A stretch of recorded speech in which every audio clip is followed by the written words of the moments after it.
Episode start होते ही हमारी female lead she को दिखाया जाता है जिसका पुनर्जन्म हो जाता है और अब वो टॉप की वॉइस एक्ट्रेस बन जाती है और यहाँ ये वन एंड ओनली ड्रामे पर ही डब करी होती है। इन्होंने शैंक की स्टोरी पर ही ड्रामा बना दिया होता है, मगर इस स्टोरी पर डब करते वक्त इसे कुछ कनेक्शन लगता है जब भी ये शैंक पर रिसर्चेस करती रहती है। अब डबिंग खत्म होने के बाद ये वापस शैंघाई जा रही होती है और उसी दौरान वहाँ पे शैंक भी मौजूद होता है जो कि जियान जा रहा होता है। अब वहाँ एयरपोर्ट पे चेकिंग होने के बाद शैंग अपना आईडी कार्ड वहीं भूल जाता है, इसीलिए वहाँ की सिक्योरिटी उसे उसके नाम से बुलाती है। अब शी जैसे ही उसका नाम शैंग सुनती है ये वो उसे फॉलो करती है और उससे बात करने के लिए आती है कि मैं शैंग की स्टोरी पर ही डब कर रही हूँ और उसी पर ही काफी रिसर्चेस कर रही हूँ और आपका नाम शैंग सुना इसीलिए मैं आपसे बात करने चली आई। अब इससे भी शैंग की स्टोरी का मालूम होता है, इसीलिए कहता है कि कोई बात नहीं। अब शी को शायद ये पहली नजर में ही पसंद आ जाता है, इसीलिए उससे नंबर मांगने लगती है कि क्या हम दोस्त बन सकते हैं। मगर शैंग को सेल फोन रखने में कोई इंटरेस्ट नहीं होता, इसीलिए वो उससे कहता है कि क्यों ना हम ईमेल पे बात कर लें। इसीलिए वो उसे अपना ईमेल एड्रेस दे देता है कि हम लोग यहाँ बात कर लिया करेंगे।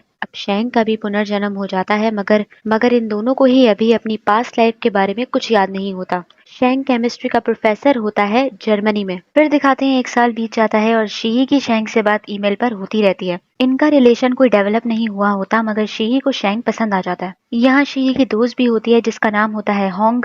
वो शी को शैंग के नाम से छेड़ती रहती है। शैंग बिजनेस ट्रिप पर जियान गया हुआ होता है और होंग भी वहीं जा रही होती है बिजनेस ट्रिप पर, इसीलिए शी से कहने लगती है कि क्यों ना तुम भी मेरे साथ चलो, इसी बहाने तुम्हारी शैंग से भी मुलाकात हो जाएगी। तो शी मान जाती है और जियान जाने से पहले वो शैंग को मेल कर देती है कि मैं जियान आ रही हूँ, तो क्यों ना हम दोनों मिलें। अब ऐसे ही वो जियांग आ जाती है, मगर शैंग ने उसकी अभी तक ईमेल नहीं पढ़ी होती क्योंकि वो तो अपने काम में बिजी होता है। अब शैंग से मिलने के लिए उसका दोस्त आता है, उसका नाम होता है जिंग। शैंग को उसके स्टेप ब्रदर की शादी का कार्ड देने और यहाँ तक कि उसे ये भी कहता है कि तुम्हारी स्टेप मदर तुम्हारे लिए लड़कियां देख रही हैं और चाहती हैं कि उनमें से तुम कोई शादी के लिए पसंद कर लो। मगर शैंग को कोई इंटरेस्ट नहीं होता किसी को भी देखने में, इसीलिए वो साफ इनकार करता है। अब शी जिस रेस्टोरेंट में बैठी होती है वहाँ शैंग भी आ जाता है और शैंग शी के साथ ही बैठ जाता है। उसने उसकी कोई ईमेल नहीं पढ़ी होती, इत्तेफाकन इन दोनों की मुलाकात हो जाती है और इतने में ही शैंग को ढूंढता हुआ उसका इंटर्न आ जाता है जिसका नाम होता है शैन और कहता है कि आप एक अदद नहीं ले लेते, आपको ढूंढना इतना मुश्किल होता है। मगर होंग तो शी की फीलिंग को समझती है कि वो उसके साथ टाइम स्पेंड करना चाहती है, इसीलिए इसीलिए शैंग को इनवाइट करने लगती है कि हम लोग ड्रैगन टेम्पल जा रहे हैं तो क्यों ना आप भी हमारे साथ वहीं चल लें। मगर शैंग मान तो जाता है, मगर कहता है कि कुछ दिनों से लगातार बारिशें हो रही हैं, अगर कल बारिश होना बंद हो गई तो हम लोग कल जरूर मिलेंगे। इसीलिए पूरी रात बैठकर शी बारिश रुकने का वेट करती रहती है, मगर बारिश रुकने का तो नाम ही नहीं ले रही होती, इसीलिए शी की आंख लग जाती है। मगर जब वो सुबह उठती है तो उसकी मैनेजर उसे कॉल करती है जिसका नाम होता है माइलिन, उसको उसका शेड्यूल बताने के लिए कि मैंने तुम्हें ईमेल किया है। इसीलिए शी मेल चेक करने के लिए उठती है, मगर उसे पता चलता है कि शैंग ने भी उसे ईमेल करी होती है कि बारिश रुक गई है और वो टाइम पे सेट कर देता है कि हम इस टाइम पे मिलते हैं। अब उसका मैसेज पढ़ते ही और बारिश रुकने की खबर सुनते ही वो इतनी एक्साइटेड हो जाती है कि आधे घंटे पहले ही आकर टेम्पल में खड़ी हो जाती है। इतने में ही वहाँ शैंग आ जाता है तो शी की नजरें उससे हट ही नहीं रही होती। अब होंग तो यही चाहती है कि इन दोनों की सेटिंग हो जाए, इसीलिए कबाब में हड्डी नहीं बनती और उन्हें अकेला छोड़ देती है। यहाँ ये दोनों अपने बारे में एक दूसरे को इंट्रोडक्शन दे रहे होते हैं और शैंग के पास जियान शहर की गाइड बुक होती है, इसीलिए वो शी को देने की बात करता है कि वो बुक मैं तुम्हें दे दूंगा। और इसी तरीके से ये लोग एक दूसरे के साथ टाइम स्पेंड करते हैं, लंच करते हैं और इसी दौरान इन लोगों को पता चलता है कि शैंग ने एक ड्रामा 80 बार देखा होता है। तो ये लोग सारे हैरान हो जाते हैं कि ये लड़का कुछ यूनिक ही है। अब इसके बाद ये लोग वापस जाने लगते हैं, मगर शैंग देखता है कि ये लोग काफी देर से टैक्सी का इंतजार कर रहे हैं मगर कोई टैक्सी इनको नहीं मिल रही, इसीलिए वो अपनी गाड़ी भिजवा देता है उसे ड्रॉप करने के लिए, मगर अपने नाम से नहीं भिजवाता। इसीलिए लोगों को नहीं पता चलता कि ये गाड़ी शैंग ने भिजवाई है। शैंग जब अपने इंस्टीट्यूट में होता है तो उससे मिलने के लिए टोंग आती है और टोंग वही है जिससे शैंग के भाई की शादी हो रही है। यहाँ ये शैंग को अपनी शादी का कार्ड देने के लिए आती है, मगर साथ ही ये पता चलता है कि इसके दिल में तो हमेशा से शैंग होता है और ये इससे शादी करना चाहती है। यहाँ तक कि ये बात ये इससे कह भी देती है, मगर शैंग उसे फुल इग्नोर करता है और उससे कहता है कि अगर तुम्हें अपनी इस शादी से मसला है तुम जाकर मेरे भाई से बात करो। शैन शैंग से कहता है कि मैं तो डर गया था कि कहीं आपका इस टोंग के साथ कोई रिलेशन ना हो, क्योंकि मैंने शी की आंखों में देखा है कि वो आपको पसंद करती है, साफ दिखता है।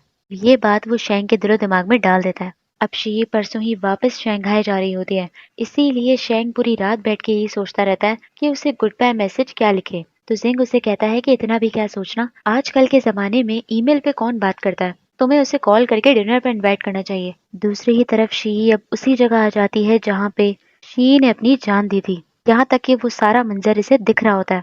ये उसी वन एंड ओनली ड्रामे पर ही डब कर रही होती है, इसीलिए उन सारी जगहों को विजिट कर रही होती है। इतने में ही वहाँ जिंग की नज़र शी पर पड़ जाती है और उसे लव एट फर्स्ट साइड हो जाता है।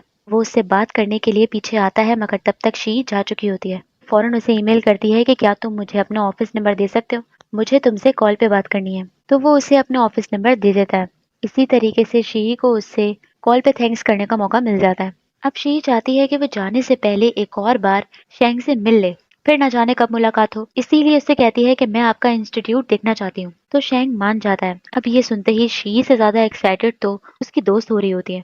शेंग लैब में केमिकल्स बनाने में ज्यादा काम करता है, इसीलिए वो यही सब चीजें शी को दिखा रहा होता है। तो शी को पता चलता है कि वो पहली लड़की है जिसे शेंग अपने इंस्टीट्यूट दिखाने के लिए लेकर आया है। तो वो बड़ा खुश हो जाती है, यहाँ तक कि वो उसके साथ डिनर करने के लिए भी रुक जाती है।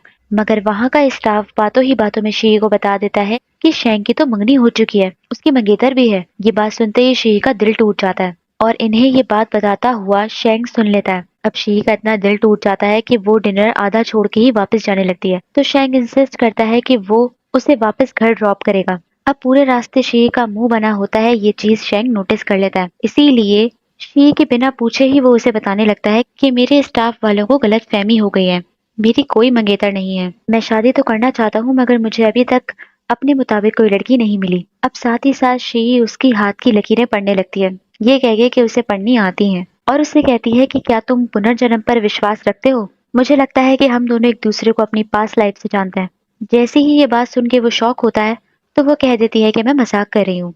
अब पहली बार शेंग एफर्ट करता है और शी से उसका नंबर मांगने लगता है। अब दूसरे दिन शी वापस शंघाई आ जाती है और आते ही वो सबसे पहले शेंग के ही ऑफिस कॉल करती है। मगर तभी उसे पता चलता है कि शेंग तो आज ही जियान शहर से चला गया है, क्योंकि वो तो सिर्फ बिजनेस ट्रिप की वजह से यहाँ आया था। जियान आया था। दूसरी तरफ शेंग को दिखाते हैं कि वो जेन जियांग आ जाता है। इसका रियल होम टाउन और इसकी सारी फैमिली इस शहर में रहती है और यहाँ इसकी सारी फैमिली इसका पहले ही इंतजार कर रही होती है। इसका स्टेप ब्रदर जिसका नाम होता है वैन चॉन, इसकी स्टेप सिस्टर जिसका नाम होता है वैन, और वहाँ शेंग के अंकल का बेटा भी होता है जिसका नाम होता है रैन। और वो पूरी फैमिली में सबसे ज्यादा पसंद शेंग को ही करता है। यहाँ एक और बात पता चलती है कि शेंग बहुत ही रिच फैमिली से बिलोंग करता है। शेंग काफी कम कम अपने घर आता है, इसीलिए इसकी स्टेप मॉम इससे शादी करने का कह रही होती है। यहाँ तक कि इन्होंने इसके लिए लड़की भी पसंद कर ली होती है। अब ये बात सुनकर चुआन शेंग से जेलस होने लग जाता है कि मेरी शादी कुछ ही दिनों में होने वाली है, आपको मेरी फिक्र नहीं है बल्कि शेंग की फिक्र है। जिससे ये मालूम होता है कि चुआन और शेंग की आपस में नहीं बनती। और यहाँ शेंग के अंकल को भी दिखाया जाता है जिनका नाम होता है शेंग जिंग, और यही रैन का फादर है। शेंग के पेरेंट्स की डेथ पहले ही हो चुकी होती है। उसे शी का ख्याल आता है और वो फैसला करता है कि वो शी से अभी मिलेगा। वहाँ शी अपने स्टूडियो में होती है तो उसका बॉस कुछ ज्यादा ही शी के आगे पीछे घूम रहा होता है, जिससे साफ लगता है कि ये उसे पसंद करता है। और शी के मोबाइल में काफी मिस कॉल्स आई होती हैं, इसीलिए वो कॉल बैक करती है। पता चलता है कि वो नंबर शेंग का है और वो आधी रात को शी को डिनर के लिए करता है और कहता है कि मैं खुद तुम्हें पिक करने के लिए आऊंगा। शेंग अपने शहर से उसके शहर ट्रेवल करके आ रहा होता है, वो भी अपने अंकल लिन के साथ, जो कि इसका ड्राइवर होता है मगर इसके फादर के बराबर होता है।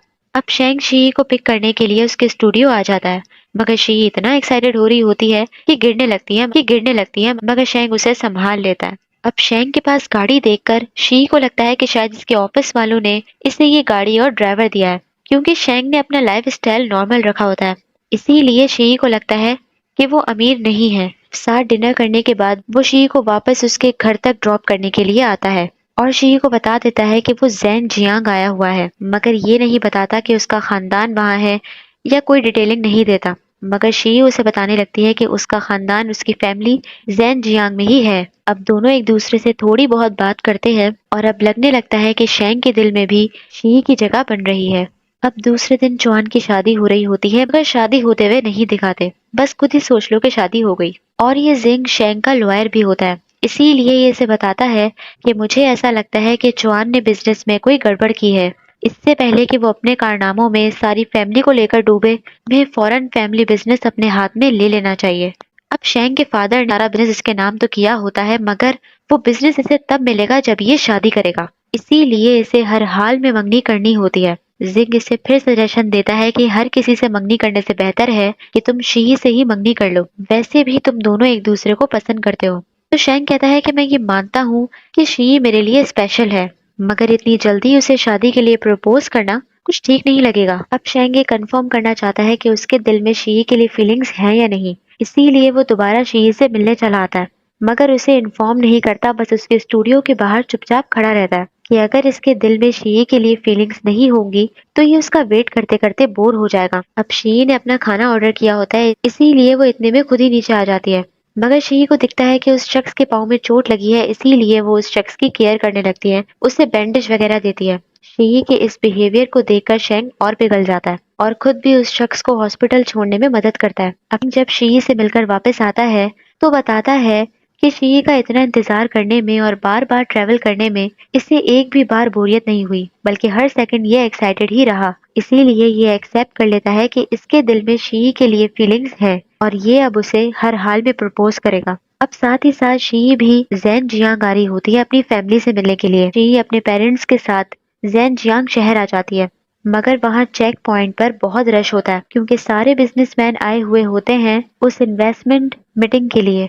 और शी को भी इस बारे में मालूम होता है, मगर ऑब्वियसली उसे ये नहीं पता होता कि ये सारी मीटिंग शेंग करवा रहा है। इतने में ही वहीं से शेंग की गाड़ी गुजरती है तो अंकल लिन शी को देख लेता है कि शी भी इसी शहर आ गई है। अब शी के अंकल आंटी उसे रिश्ता दिखा रहे होते हैं किसी लड़के का, मगर शी को किसी में इंटरेस्ट नहीं होता क्योंकि उसे तो शेंग में इंटरेस्ट होता है। और वहाँ शेंग पूरा नर्वस हुआ होता है कि आखिर वो शी को प्रपोज करे तो करे कैसे, क्योंकि ये इस बात से डर रहा होता है कि वो उसे ऑब्वियसली रिजेक्ट कर देगी क्योंकि ये लोग एक दो बार ही तो मिले हैं। इसीलिए वो उसे कॉल पर प्रपोज करने का फैसला करता है। अब अंकल लिन और जिंग दोनों ही शेंग पर नजरें टिकाए बैठे होते हैं, तभी शेंग अपने रूम में आकर शी को कॉल मिलाता है ताकि अकेले सुकून से बात कर सके। अब शी जैसे ही शेंग की कॉल पिक करती है तो शेंग उसे बता देता है कि मैं जानता हूँ कि तुम इसी शहर में हो और मुझे ये सब कैसे मालूम है वो मैं तुमसे बाद में डिस्कस करूंगा। अब शेंग शी से कहता है कि मुझे किसी से हर हाल में मंगनी करनी है, कि क्या तुम मेरी मंगेतर बनना पसंद करोगी। ये बात सुनते ही शी शॉक हो जाती है। शेंग उससे कहता है कि अगर मेरा किसी से भी एंगेजमेंट करना लाजमी है तो मैं चाहता हूँ कि वो लड़की तुम हो। हम दोनों ही एक दूसरे को पसंद करते हैं, तो क्यों ना हम अपने रिलेशन को आगे बढ़ाएं। तो शी शेंग से उसकी फैमिली के बारे में पूछती है कि तुमने मुझे अपनी फैमिली के बारे में कुछ नहीं बताया। शेंग कहता है कि तुम्हारी तरह मेरी फैमिली भी जैन जियांग में ही है और बाकी मेरी फैमिली के बारे में तुम्हें आहिस्ता आहिस्ता सब पता चल जाएगा। अब शी शेंग से कहती है कि अगर मैंने तुम्हें रिजेक्ट कर दिया तो शेंग कहता है कि फिर मैं तुम्हारे रास्ते में कभी नहीं आऊंगा और तुम्हें कभी परेशान नहीं करूंगा। अब शी इस बात के लिए डर रही होती है कि अगर मैंने इसके प्रपोजल को रिजेक्ट कर दिया तो ये हमेशा हमेशा के लिए उसे खो देगी, इसीलिए उसके प्रपोजल को एक्सेप्ट कर लेती है। वहाँ शी की कजन बैठी उसकी सारी बातें सुन रही होती है। अब शेंग शी से कहता है कि मैं कल तुम्हारे पेरेंट्स से मिलने के लिए आऊंगा, और कॉल रखते ही शेंग बहुत ज्यादा खुश हो रहा होता है क्योंकि उसने एक्सपेक्ट नहीं किया था कि वो उसे हाँ बोल देगी। कि इतने में उसे पता चलता है कि जिन खड़ा उसके कमरे के बाहर उसकी सारी बातें सुन रहा होता है और शेंग से कहता है कि तुम्हें अपने आप को इतना अंडर एस्टिमेट नहीं करना चाहिए, तुम्हारे अंदर चार्म तो है कि सिर्फ 2 ही मुलाकातों में वो तुम्हें पसंद करने लग गई। अब शी अपनी माँ को शेंग के बारे में सब बता देती है, मगर ये नहीं बताती कि उसका रिलेशन उसके साथ नहीं था, बल्कि ये कहती है कि वो पहले से ही उसका बॉयफ्रेंड था और अब उसने इसे प्रपोज करा है। शी कहती है कि वो कल यहाँ आप लोगों से मिलने के लिए आ रहा है। अब शी की माँ मान तो जाती है, मगर कहती है कि मैं उसे कल मिलकर ऑब्जर्व करूंगी। शेंग शी के घर पहुंच जाता है अपने सारे मेट्स को लेकर। अब शी को तो नहीं मालूम होता कि वो अमीर है,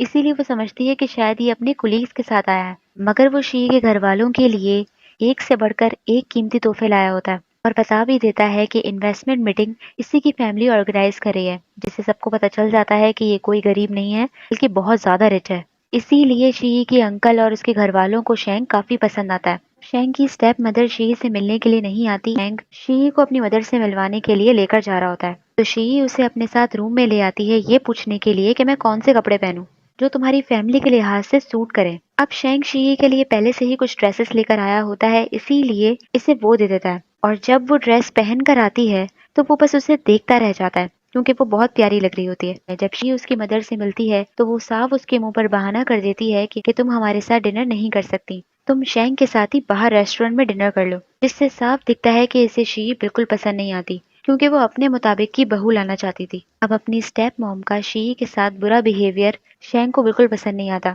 इसीलिए वो शी को अपने साथ लेकर जाने लगता है। उसकी स्टेप मॉम उससे कहती भी है कि डिनर करके तुम जल्दी वापस आ जाना, मुझे तुमसे बात करनी है, मगर शेंग साफ इनकार कर देता है कि मैं आज रात को नहीं वापस आ सकता। अब शेंग शी को समझाने लग जाता है कि मेरी माँ के बिहेवियर पर तुम बुरा मत मानना, उनका अभी मूड खराब है इसीलिए वो ऐसे बिहेव कर रही है। अब शी के स्टूडियो में शेंग उसके लिए और उसके सारे कोवर्कर्स के लिए खाना भिजवा देता है, जिससे सबको ये पता चल जाता है कि शी का बॉयफ्रेंड है। और ये बात जानते ही शी के बॉस को आग लगती है कि तुमने कभी बताया नहीं कि तुम्हारा बॉयफ्रेंड भी है।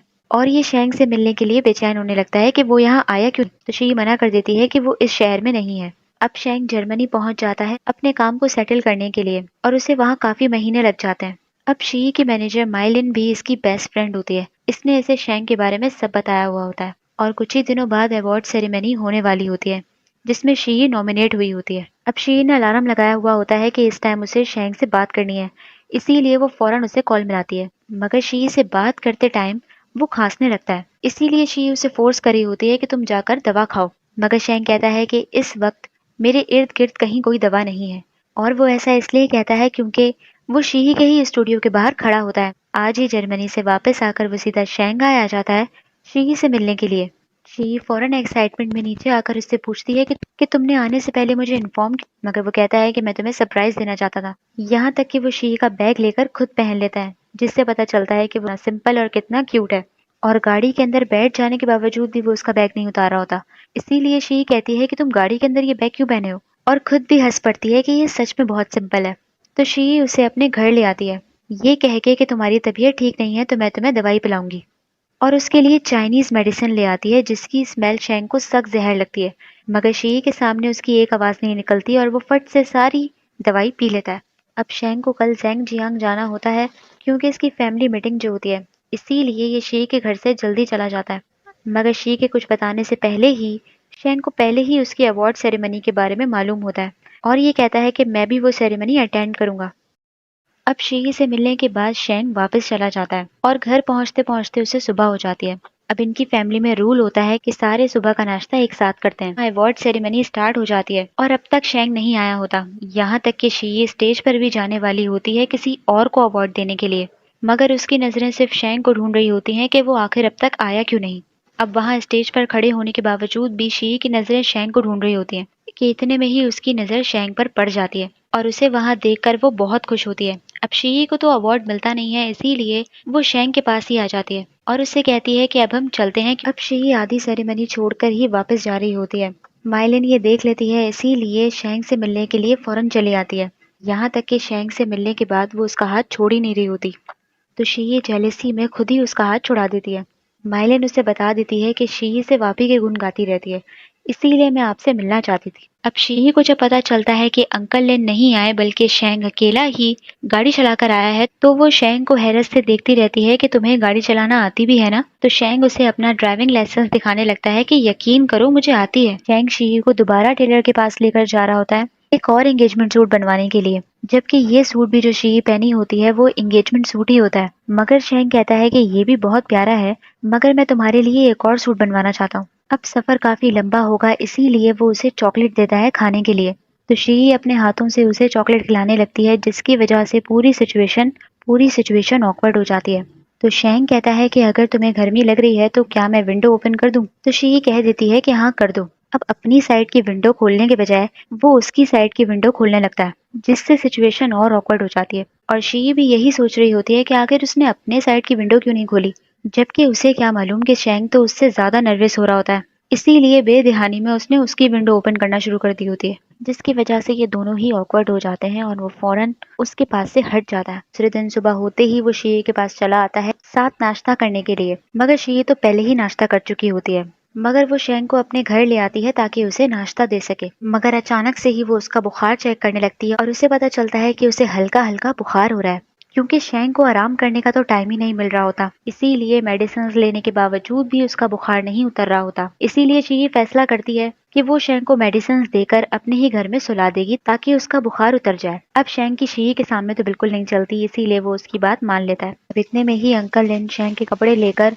शी के घर पर पहुंच जाते हैं। तो शी बड़ी खामोशी से दबे पांव उसके रूम में आकर वो कपड़े रख देती है। और दूसरी ही तरफ ये पता चलता है कि शेंग की स्टेप सिस्टर वैन को बचपन से ही हार्ट की बीमारी होती है, इसी वजह से उसकी पढ़ाई भी आधी छुड़वा दी गई होती है। और उठने के बाद शी उसे पहले ही लिखकर बता देती है उसके कपड़ों के बारे में और उसे कह देती है कि तुम मेरा वॉशरूम आराम से यूज कर सकते हो। अब शेंग के लिए शी काफी इंपॉर्टेंट होती है, इसीलिए वो उसकी हर एक चीज नोटिस कर रहा होता है कि उसे क्या पसंद है, क्या नहीं पसंद, वो क्या खाना पसंद करती है, क्या पहनना पसंद करती है, हर चीज वो उसके वॉशरूम में भी नोटिस कर रहा होता है कि वो क्या चीज यूज करती है, ताकि शादी के बाद भी वो उसे ऐसा ही लाइफस्टाइल दे सके। अब शेंग शी को बताता है कि वो कुछ दिनों के लिए शंघाई में ही रुका हुआ है, वो भी अपने काम की वजह से। तो अब शी चाह रही होती है कि वो शेंग का यहाँ पर इंस्टीट्यूट देखे, इसीलिए शेंग उसे अपने इंस्टीट्यूट, अपना लैब दिखाने के लिए ले आता है। अब वो ये सब उसे दिखा ही रहा होता है कि इतने में उसके पास जिंग की कॉल आती है और वो उसे अर्जेंट वापस जेनजियांग बुला रहा होता है। और वापस आने के बाद शेंग को पता चलता है कि किसी फैक्ट्री में जिसमें ये शेयर होल्डर है, वहाँ के सारे वर्कर्स को निकाल कर फैक्ट्री बंद करी जा रही है पानी लीक होने की वजह से। और शेंग जब इस बात को इन्वेस्टिगेट करता है तो उसे पता चलता है कि बहुत सारा पानी जाया यहाँ के वर्कर्स ने ही किया था। इसीलिए शेंग इन वर्कर्स को निकालने का और इस फैक्ट्री को बंद करने का फैसला कर देता है। मगर आधी रात को शेंग फिर से इसी फैक्ट्री में आता है वाटर सैंपल लेने के लिए, मगर वहाँ के वर्कर्स को तो खुन्नस होती है, इसीलिए वो सारी दुश्मनी शेंग के साथ निकाल देते हैं उसे फैक्ट्री में बंद करके। अब वहाँ कोई मौजूद नहीं होता, भाग जाते हैं। इसीलिए शेंग मदद के लिए एक और शेयर होल्डर को कॉल करता है कि आकर दरवाजा खोल दो। अब वो शख्स ड्रंक होता है, वो तो नहीं आ सकता, इसीलिए वो मदद के लिए चुआन को कॉल करता है कि शेंग फैक्ट्री में बंद है, तुम जाकर दरवाजा खोल दो। मगर चुआन को तो खुद शेंग से दुश्मनी होती है, क्योंकि ये फैक्ट्री वाला मैटर पहले उसके पास आया था, मगर शेंग के आने के बाद सारे मैटर्स उसके पास जा रहे हैं, इसीलिए ये अलग तपा हुआ होता है और जाता ही नहीं है उसके लिए दरवाजा खोलने। अब शेंग के पास जिंग पहुंच जाता है, क्योंकि उससे मालूम होता है कि शेंग इस फैक्ट्री में जरूर आएगा, मगर उसके पास तो चाबी होती ही नहीं है, इसीलिए वो भी चुआन का ही वेट कर रहा होता है कि वो आके दरवाजा खोले। मगर 2-3 घंटे हो जाते हैं और चुआन साहब तो आने का नाम ही नहीं ले रहे होते। अब जिन जब वैंग को कॉल करके बताता है कि हम कब से चुआन का वेट कर रहे हैं, वो अभी तक आया नहीं, तो वो चुआन को भेजती है। तो चुआन उसके सामने ऐसा प्रिटेंड करने लगता है कि जैसे उसे इस सिचुएशन का मालूम ही नहीं था, मगर फिर भी वैन समझ जाती है कि ये जानबूझकर नहीं जा रहा था। अब बड़े ही आराम आराम से वो फाइनली फैक्ट्री पहुंच जाता है और दरवाजा खोल देता है। जिंग को तो पहले से ही चुआन पसंद नहीं होता, क्योंकि वो उसके इरादे अच्छी तरह जानता है। इसीलिए शेंग से कहता है कि तुमसे ज्यादा ये बिजनेस संभालने के काबिल ये चुआन है, क्योंकि इसका माइंड इविल है। अब उसी रात को शेंग शी से मिलने के लिए निकल पड़ता है और सुबह होते ही उसके घर पहुंच जाता है, क्योंकि वो उसे वेडिंग हाउस दिखाना चाहता है जो कि वो इसी शहर में कब से तैयार करा है। इसीलिए वो शी को वेडिंग हाउस दिखाने के लिए ले आता है कि हम शादी के बाद इसी घर में रहेंगे। अब ये लोग जब अपना घर अंदर से देख रहे होते हैं, जो कि अभी डेकोरेट हो ही रहा होता है, तो इतने में वहाँ चुआन और टोंग भी आ जाते हैं शी से मिलने के लिए। टोंग का सारा ध्यान सिर्फ चुआन पर रहता है और शी और शेंग को साथ देख देख कर जेलिस होती रहती है, और चुआन का सारा दिमाग मैन पर रहता है। शुरू से ही मैन इसकी गर्लफ्रेंड थी, मगर अचानक ही इसने टोंग से शादी कर ली, इसीलिए ये इसे समझाने लग जाता है कि मैंने टोंग से शादी क्यों की। इसने टोंग से शादी अपनी माँ के कहने पर और उनकी सपोर्ट हासिल करने के लिए की होती है, क्योंकि बड़े बेटे होने के नाते सारी जायदाद शेंग को मिलती है, कुछ जायदाद इसे भी मिल जाए, इसीलिए ये अपनी माँ की फेवर चाहता है, इसीलिए उनकी सारी बातें मान रहा होता है। मगर चुआन को मालूम होता है कि टोंग के दिल में शेंग है, और यही बात ये मैन को समझा रहा होता है कि वो मुझे पसंद नहीं करती, मगर मैन उसे फिर भी इग्नोर कर देती है कि अगर तुम्हारी शादी हो गई है तो अब तुम वहीं खुश रहो और मेरा पीछा छोड़ दो। शेंग की मंगनी की सेलिब्रेशन देखकर चुआन जेलस होने लग जाता है। ये इतनी तैयारी तो मेरी शादी पर नहीं हुई थी जितनी इसकी मंगनी पर हो रही है। अब घर के जिस पोर्शन में शी और शेंग रहने वाले होते हैं, वहाँ पहले ये जिंग रहता था, मगर अब पूरे घर में कोई ऐसा कमरा खाली नहीं होता जहाँ ये रह सके, इसीलिए ये होटल जा रहा होता है। अब शी घर आ रही होती है तो ये जा रहा होता है, इसकी मुलाकात शी से हो ही नहीं पाती। अब शी और शेंग को रिसीव करने के लिए वैन खुद माउंटेन की तरफ से आने लगती है और खुद शी के साथ पैदल घर जाने लगता है और उसका हाथ पकड़ लेता है ताकि वो गिरे ना। दूसरी ही तरफ शेंग की कजन्स टोंग के पीठ पीछे उसकी बुराई कर रही होती हैं और शी को और उसे कंपेयर कर रही होती हैं कि शेंग को कभी वो पसंद नहीं थी, सिर्फ वही उसे पसंद करती है। ये सारी बातें सुनकर टोंग को बहुत गुस्सा आता है और वो उनसे लड़ने के लिए आ जाती है। दूसरी ही तरफ वहाँ शेंग शी को उसके कमरे में ले आता है और उसने शी और अपना रूम अलग अलग रखा होता है। वो शी से कहता है कि अगर किसी भी चीज की जरूरत हो तो मैं बराबर वाले रूम में ही हूँ, तुम मुझे बुला सकती हो। अब शी ये देखती है कि शेंग ने उसके रूम में, उसके वॉशरूम में सारी वही चीजें रखी होती हैं जो कि शी अपने घर में यूज किया करती थी। अब बराबर वाले रूम में होने के बावजूद भी वो उससे कॉल कर करके पूछ रहा होता है कि तुम क्या कर रही हो, किसी चीज की जरूरत तो नहीं। तो शी उससे कहती है कि तुम मेरे बराबर वाले रूम में ही हो, तुम्हें कॉल करने की जरूरत नहीं है, हम एक दूसरे से मिल लेते हैं। तो शी उससे मिलने चली आती है। अब ये दोनों एक दूसरे से बात कर ही रहे होते हैं कि इतने में मेड आकर शेंग को बताती है कि बाहर कोई मसला हो गया है। अब शेंग जब बाहर आकर चेक करता है तो उसे पता चलता है कि टोंग की उन लड़कियों से इतनी बुरी बहस हो जाती है कि टोंग उनमें से किसी एक लड़की को धक्का दे देती है जो कि प्रेग्नेंट भी होती है। इसीलिए सारे घर पर हॉस्पिटल चले जाते हैं। अब शैंग टोंग से नहीं पूछ रहा होता कि तुम्हारी उस लड़की से किस बात पर बहस हुई थी, इसीलिए टोंग उससे खुद कहती है कि आखिर तुम मुझसे पूछ क्यों नहीं रहे हो कि मेरी उस लड़की से बहस क्यों हुई। अब शैंग को तो उसमें कोई इंटरेस्ट नहीं होता, इसीलिए वो पूछना जरूरी नहीं समझ रहा होता, मगर फिर भी टोंग उसे बता रही होती है कि वो मुझे और शी को कंपेयर कर रही थी और मुझे लूजर कह रही थी। शैंग को तो जरा उसमें इंटरेस्ट नहीं होता, इसीलिए वो उसकी किसी बातों का कोई जवाब नहीं देता। और जब लंच के लिए आता है तो शी को अपने साथ लेकर नहीं आता, वो अभी तक सो रही होती है। तो उसकी स्टेप मॉम गुस्सा करने लग जाती है कि शी यहाँ क्यों नहीं है। तो शैंग कहता है कि मैंने उसे नहीं बताया कि हम किस टाइम नाश्ता करते हैं, और शैंग शी की साइड ले रहा होता है कि जब उसका दिल चाहेगा वो उठेगी और तभी नाश्ता करेगी। इसीलिए वो उसके रूम में ही शी को अकेला फील ना हो, इसीलिए वो वैन को उसके पास भेज देता है कि उसे कंपनी दो। अब शैंग के घर पे बहुत बड़ी लाइब्रेरी भी होती है, इसीलिए वैन उसे वहां ले आती है शैंग के कहने पे। और इतने में वहां शैंग खुद भी आ जाता है और शी को छत पर ले आता है। मगर शी को ऊंचाई से डर लगता है, मगर शैंग एकदम से उसका हाथ थाम लेता है और उसे बाहर का व्यू दिखाने लगता है, ये कह के कि अब तो तुम्हें डर नहीं लग रहा ना। अब ये दोनों एक दूसरे के इतने पास खड़े होते हैं कि व्यू देखने के बजाय आपस में एक दूसरे को ही देख रहे होते हैं कि इतने में ही अचानक उनका रोमांस खराब करने के लिए वैन आ जाती है। और वैन को वहां देखकर वो इतना ऑकवर्ड होता है कि खांसने लग जाता है। अब शैंग शी को अपनी ग्रैंड मदर से मिलवाने के लिए ले आता है, और ये पहली वाहिद ऐसी एल्डर होती हैं जो कि शी को रिस्पेक्ट और प्यार दे रही होती हैं, और साथ ही साथ वो शी को कोई ब्रेसलेट भी दे देती हैं।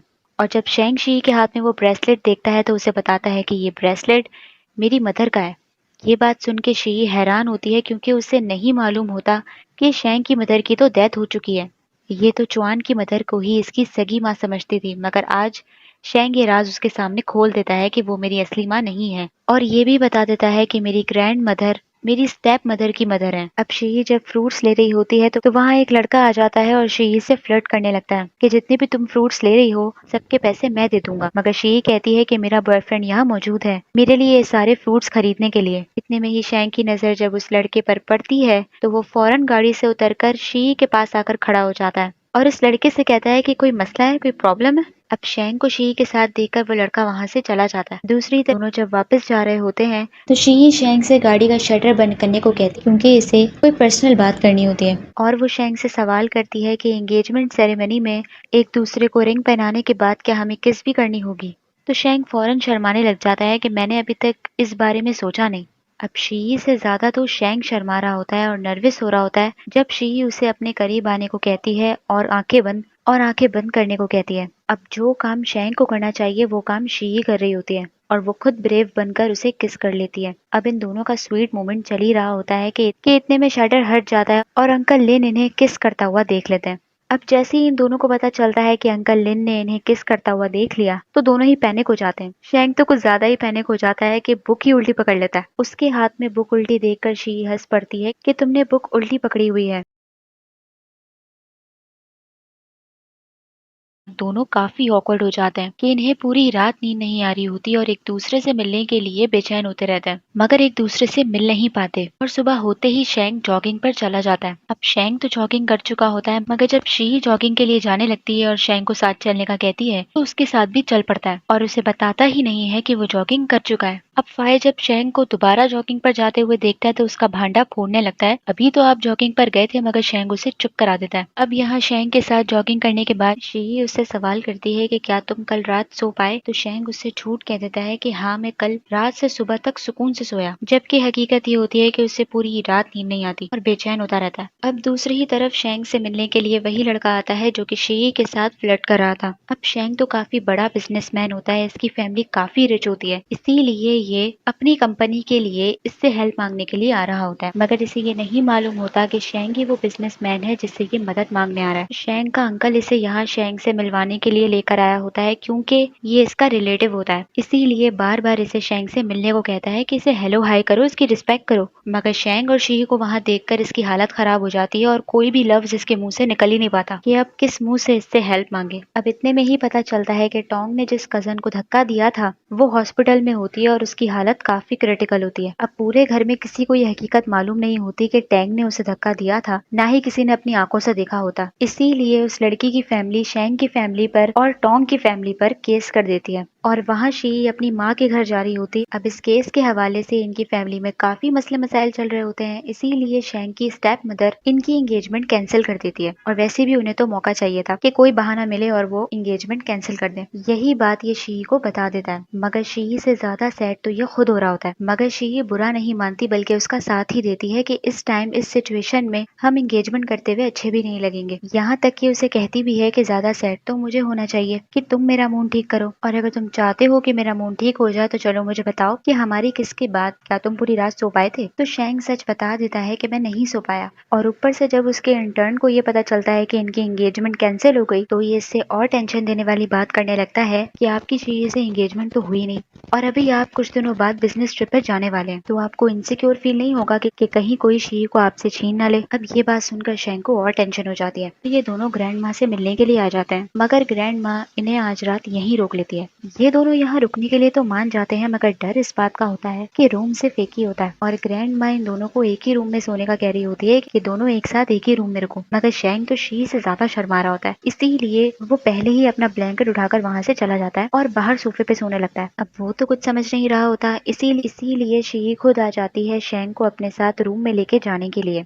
उससे कहती है कि तुम मेरे साथ इसी रूम में रुकोगे। उससे कहती है कि हम दोनों एक दूसरे की तरफ मुंह करके नहीं लेटेंगे, तुम दूसरी साइड मुंह कर लेना। अब शैंक बहुत ही मुश्किलों से उसके बराबर में लेट तो जाता है और शी की बात को पत्थर की लकीर बना देता है, उसकी तरफ मुंह करता ही नहीं है। ठंड काफी हो रही होती है, इसीलिए शैंक सारा ब्लैंकेट शी को उड़ाता रहता है और खुद बिना ब्लैंकेट के लेटा रहता है। और साथ ही साथ शी पूरा दिन शैंक का मूड ठीक करने के लिए एफर्ट करती रही, इसीलिए वो उसे थैंक्स कह रहा होता है। शी अच्छी तरह जानती है कि वो अपना मुंह खुद से उसकी तरफ कभी नहीं पलटेगा, इसीलिए वो खुद उसे ऑर्डर देती है कि अपना मुंह मेरी तरफ करो।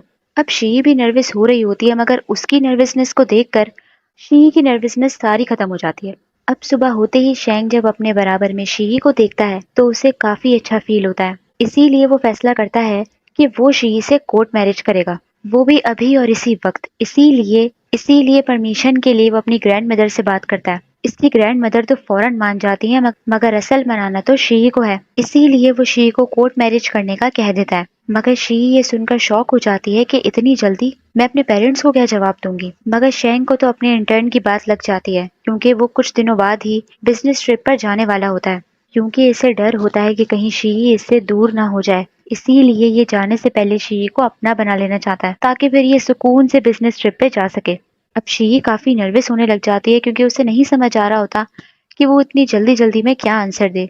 इसीलिए वो अपने रूम में चली जाती है सोचने के लिए। अब काफी देर सोचने के बाद शी शैंक को अपना आंसर हाँ में देती है और वो कोर्ट मैरिज करने के लिए मान जाती है। अब इनकी शादी में जो रुकावटें आ रही हैं वो खत्म करने के लिए ये लोग पहले ही शादी कर रहे होते हैं, मगर शैंक शी से कह देता है कि हमारी शादी की सारी रस्में, सारे फंक्शंस होंगे। अब फाइनली इनकी शादी हो जाती है, ये दोनों कोर्ट मैरिज कर लेते हैं और अब कोई भी मुसीबत इन्हें अलग नहीं कर सकती। अब शैंक की स्टेप मदर अपनी माँ से डरती हैं और उनके फैसले मानती हैं, इसीलिए शैंक ग्रैंड मदर को घर पर ले आता है ताकि सारे शी और इसकी शादी को एक्सेप्ट कर लें। अब शैंक शी को वेडिंग गिफ्ट देना चाह रहा होता है, मगर उसके वेडिंग गिफ्ट देने का भी एक नया स्टाइल होता है। वो गिफ्ट शी के पास रखकर खुद चला जाता है। शी जब वो गिफ्ट देखती है तो उसके अंदर वेडिंग रिंग होती है, मगर वो शायद खुद इतना शाय होता है कि उसे खुद रिंग नहीं पहनाता।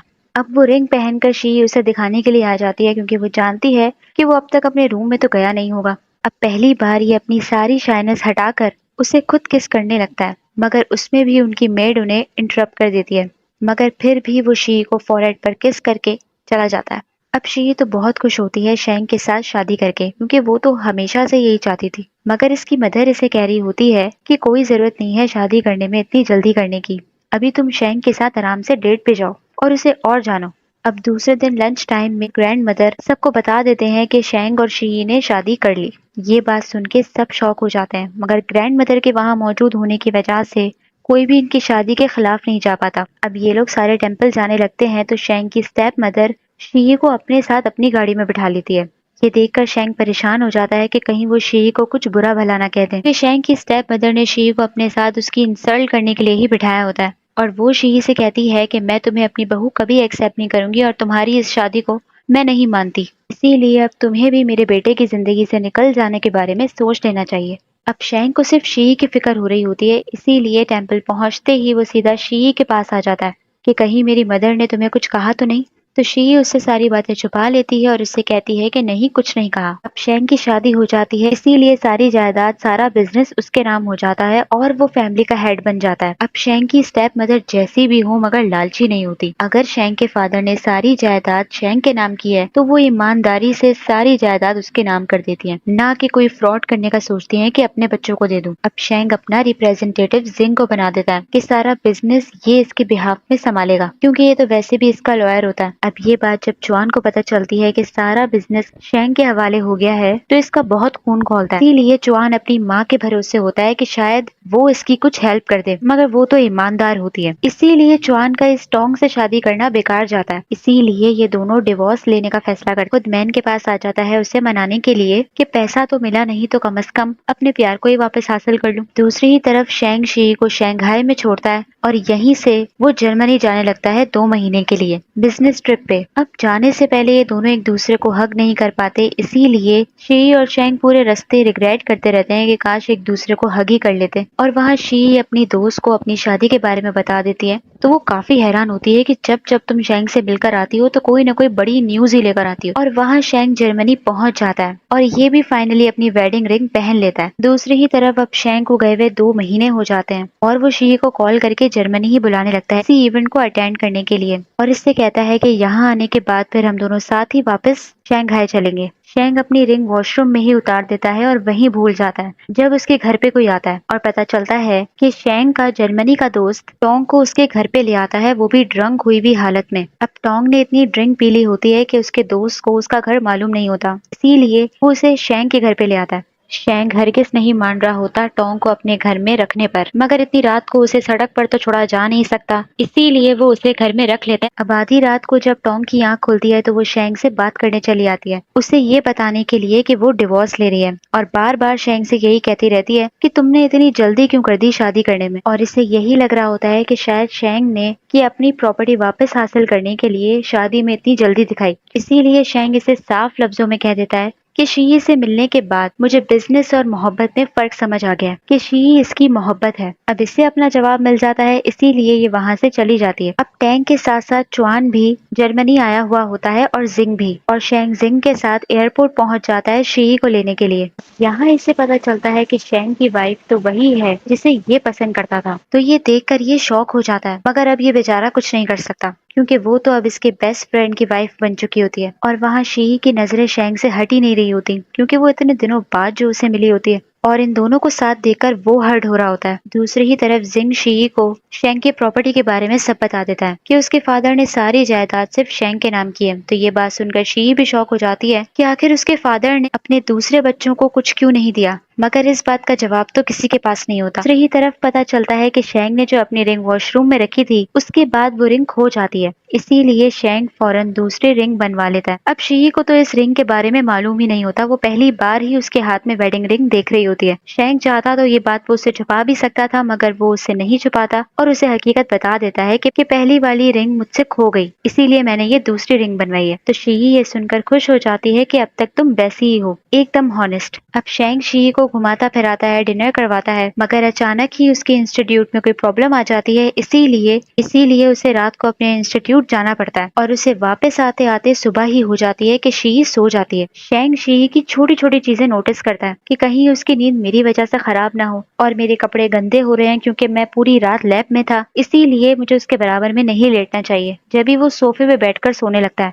मगर शी की आंख खुल जाती है और जब वो उसे सोफे पे बैठा देखती है तो वो उसे बेड पर बुला लेती है कि तुम्हारे कपड़े डर्टी हो रहे हैं, इससे मुझे कोई फर्क नहीं पड़ता। वो उसे कहती है कि क्या तुम अपनी वाइफ के साथ सोने में शाय फील कर रहे हो? तो शेंग कहता है कि ऐसा नहीं है, बल्कि मैं तुम्हारी नींद खराब नहीं करना चाहता था। पहले तो वो दोनों दूर दूर सो रहे होते हैं, मगर आहिस्ता आहिस्ता शी की पोजीशन चेंज होती है और वो उसके पास आ जाती है, और जब शेंग की आंख खुलती है तो वो उसकी बाहों में होती है। और जब शी की आंख खुलती है और वो शेंग को अपने इतने पास देखती है तो उसके फेस को टच करने लग जाती है, बिल्कुल उसी तरह जिस तरह वन एंड ओनली में ये उसके फेस को टच कर रही थी। अब इसी दौरान शी को याद आता है कि उसने शेंग के लिए वेडिंग गिफ्ट लिया था, इसीलिए वो वेडिंग गिफ्ट उसको लाकर देने लगती है। शेंग बताता है कि उसके लैब में कुछ बड़ा मसला हो गया है, इसीलिए उसे वापस इंस्टीट्यूट जाना होगा। ये तो वैसे भी बस कुछ देर का ब्रेक लेकर आया था ताकि शी से मिल सके। अब शेंग ऑफिस चला जाता है, इसीलिए शी रेस्टोरेंट आ जाती है, मगर वहाँ इसकी मुलाकात चुआन से होती है और यहाँ ये शी से जानबूझकर मिलने के लिए आता है ताकि इसके और शेंग के रिलेशनशिप में मिसअंडरस्टैंडिंग्स क्रिएट कर सके। और शी से कहता है कि हैरत है कि तुम्हें शेंग ने बताया नहीं कि मैं और मेरी वाइफ जर्मनी आए हुए हैं।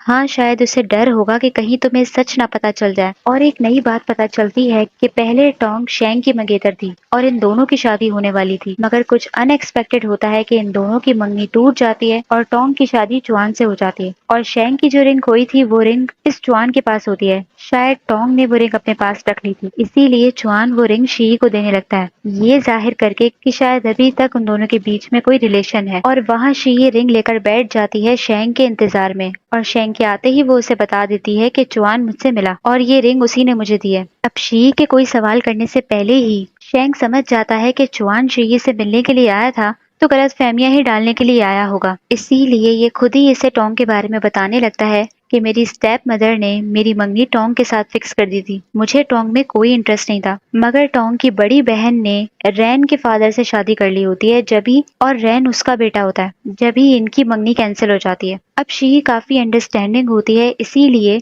और शेंग से कहती है कि वो तुम्हारा पास था और उस बात पर मैं तुमसे लड़ती झगड़ती भी अच्छी नहीं लगूंगी। और अब शी शेंग के जर्मनी फ्रेंड को डिनर पर इनवाइट करती है। अब ये भी शेंग का काफी पुराना दोस्त होता है, इसीलिए शेंग के सारे किस्से शी को सुना रहा होता है, मगर बातों ही बातों में वो टोंग का जिक्र कर देता है कि मुझे पहले नहीं मालूम था कि शेंग रिच फैमिली से बिलोंग करता है, मगर बाद में टोंग ने मुझे बताया कि ये रिच है। अब टोंग का जिक्र सुनते ही शी को जेलसी होने लगती है और शेंग की हालत खराब होने लगती है। वो बार बार इशारों में अपने दोस्त को चुप कराने की कोशिश कर रहा होता है, और जैसे ही उसका दोस्त उसका ये इशारा समझता है तो फौरन वहां से चला जाता है, क्योंकि अगर ज्यादा देर रुका तो शेंग इसे नहीं छोड़ेगा। शेंग शी के साथ जब बाहर आया हुआ होता है तो वहाँ कोई रैंडम लोग आपस में लड़ने झगड़ने लगते हैं, यहाँ तक कि शी की गाड़ी का शीशा तक तोड़ देते हैं। उस वक्त शी गाड़ी में अकेली होती है, इसीलिए वो काफी डर जाती है। ये सिचुएशन शेंग को जब पता चलती है तो वो फौरन शी के पास पहुंच जाता है, मगर वो रिग्रेट कर रहा होता है कि उसे शी को छोड़कर जाना चाहिए था। अब इस सिचुएशन को देखते हुए शेंग और जिन को ऐसा लगता है कि ये लोग कोई रैंडम लोग नहीं थे बल्कि किसी की साजिश थी, इसीलिए ये दोनों इस केस पर इन्वेस्टिगेट करने लगते हैं। अब शेंग शी को एक और बैड न्यूज देता है कि वो इसके साथ वापस शंघाई नहीं चल सकता, क्योंकि काम का लोड उसके ऊपर ज्यादा हो गया है। ये सुनकर शी का मूड ऑफ हो जाता है, इसीलिए शेंग कहता है कि मैं ऐसा क्या करूं जिससे तुम्हारा मूड ठीक हो जाए। शी कहती है कि मुझसे स्वीट बातें करो, अगर शेंग को तो स्वीट बातें करनी नहीं आती, इसीलिए शी उसे सिखाने लगती है कि कहो कि तुमने मुझसे ज्यादा प्रेटी लड़की कहीं नहीं देखी, या अगर देखी है तो बता सकते हो। मगर शेंग कहता है कि नहीं, मैंने तुमसे ज्यादा प्रेटी लड़की कहीं नहीं देखी। अब इतनी स्वीट बातें उसे करनी आती तो नहीं है, इसीलिए वो उसे किस कर लेता है। और शी ने अपने बाल तक नहीं सुखाए होते, क्योंकि वो उस इंसिडेंट को लेकर परेशान होती है, इसीलिए शेंग खुद उसके बाल सुखाने लगता है। अब शी कल ही वापस जा रही होती है, इसीलिए उससे कहती है कि तुम्हें हर हाल में जल्द से जल्द अपना काम खत्म करके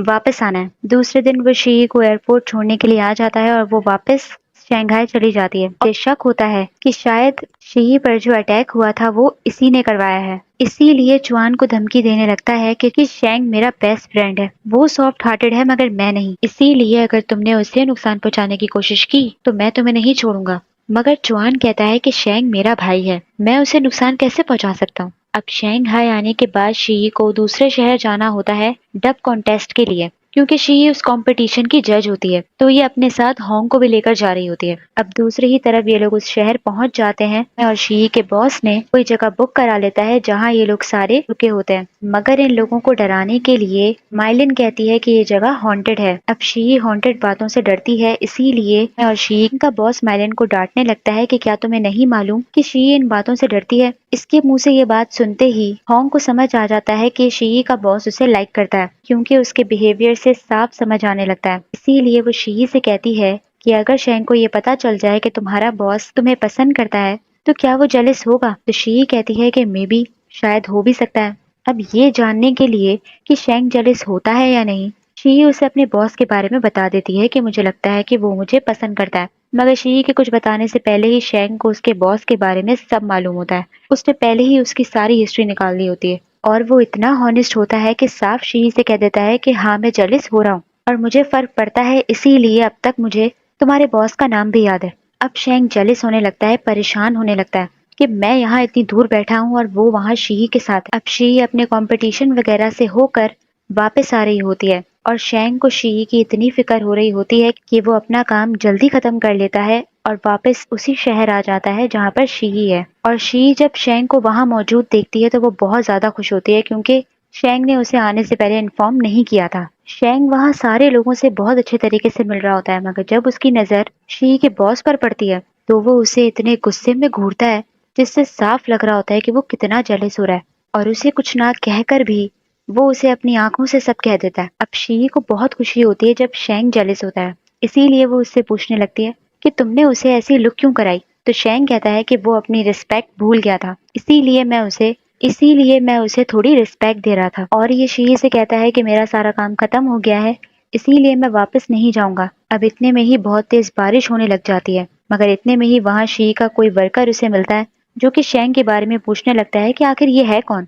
तो शी उसे बताती है कि ये मेरा हस्बैंड है। अब शी के मुंह से ये सुनते ही शेंग को बहुत खुशी होती है। अब जब वो शेंग को अपने रूम में लेकर आती है तो रैन वहां से पहले ही जा चुका होता है क्योंकि उसे पता चल जाता है कि शेंग वापस आ गया है, इसीलिए उसका काम पूरा हो जाता है। अब शेंग का दिमाग तो वही होता है कि शी ने उसे अपना हस्बैंड कहा था, इसीलिए उससे पूछता रहता है कि तुमने उस टाइम मुझे क्या कह के बुलाया था। तो शी फौरन प्रिटेंड करने लगती है कि क्या कहा था मुझे नहीं याद। अब ये दोनों पूरा भीग जाते हैं और काफी ठंड हो रही होती है, इसीलिए शी टेम्परेचर ऑन करने लगती है, मगर शेंग उसे टेम्परेचर ऑन करने से मना कर देता है। अब शेंग जो इतना इनोसेंट, इतना अनरोमांटिक है, क्योंकि शी से ज्यादा शाय हो जाता है, मगर अब ये पहली बार रोमांटिक हो जाता है। पहले शी उसे रोमांटिक होना सिखा रही होती थी, मगर अब लगता है कि शायद वो सीख गया है और ये दोनों एक दूसरे के साथ रोमांटिक हो जाते हैं और नाइट स्पेंड करने लगते हैं। और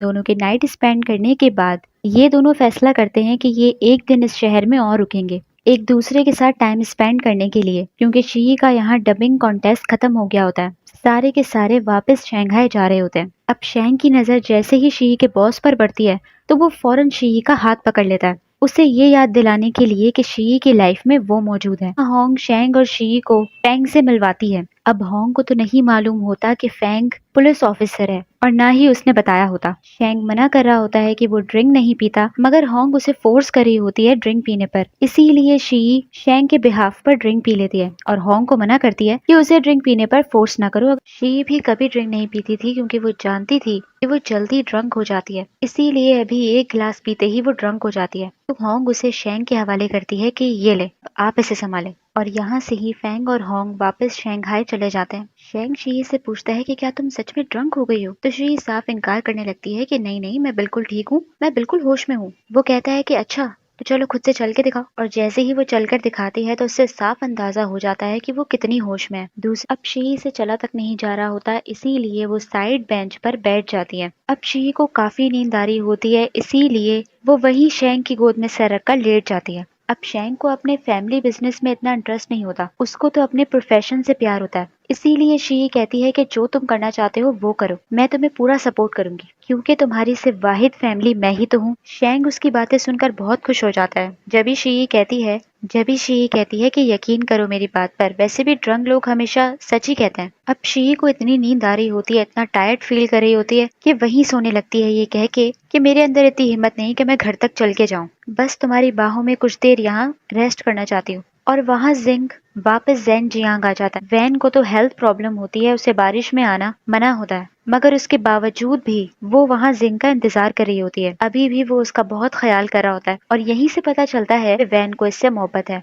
अब शी को वहाँ सोते सोते रात हो जाती है। अब उसके भी एक ही पोजीशन में बैठे बैठे हाथ दुखने लगते हैं। वो शी को उठाकर भी लेके जा सकता था, मगर नहीं लेके जा पा रहा होता। मगर इतने में ही वहाँ पर शेंग के जान पहचान का कोई शख्स मिल जाता है जिसके पास अम्ब्रेला होती है। वो इनकी हेल्प करने लगता है कि तुम इसे गोद में उठाकर ले जाओ, मैं तुम लोगों पर अम्ब्रेला रख दूंगा। शेंग सारी अम्ब्रेला शी पे रखने को कहता है कि मेरा मसला नहीं है, बस ये भीगनी नहीं चाहिए। वहाँ शेंग पूरी रात बैठ के केयरिंग हस्बैंड की तरह उसकी केयर करता रहता है, उसके हाथ सुखाता रहता है। मगर शी की जेलसी स्टार्ट हो जाती है और वो सवालात करने लगती है कि कहीं तुम टोंग से बात तो नहीं करते। तो शेंग कहता है कि हाँ, मैंने एक दफा बात की थी, मगर सिर्फ काम के हवाले से। तो शी जेलस होने लग जाती है, इसीलिए उससे कहती है कि कहीं तुम दोनों ने पहले कोई किसविस तो नहीं की। तो शेंग मना कर देता है कि नहीं, ऐसा कभी कुछ नहीं हुआ। शी उससे कहती है कि अगर मेरी डेथ पहले हो गई, क्योंकि मैं जल्द से जल्द कोशिश करूंगी कि मैं वापस आ जाऊं और हर जन्म में सिर्फ तुम्हारी ही वाइफ रहूं। अब शेंग जब रात को सोने के लिए लेटने लगता है तो शी उसका तकिया छीन लेती है और उससे फरमाइशें करने लगती है कि वो अनार खाना चाहती है। इसीलिए शेंग उसी वक्त जाकर देखना चाह रहा होता है कि अनार है भी या नहीं, मगर शी उसे जाने नहीं देती। शी के उठने से पहले ही वो उसके लिए अनार ले आता है और उसे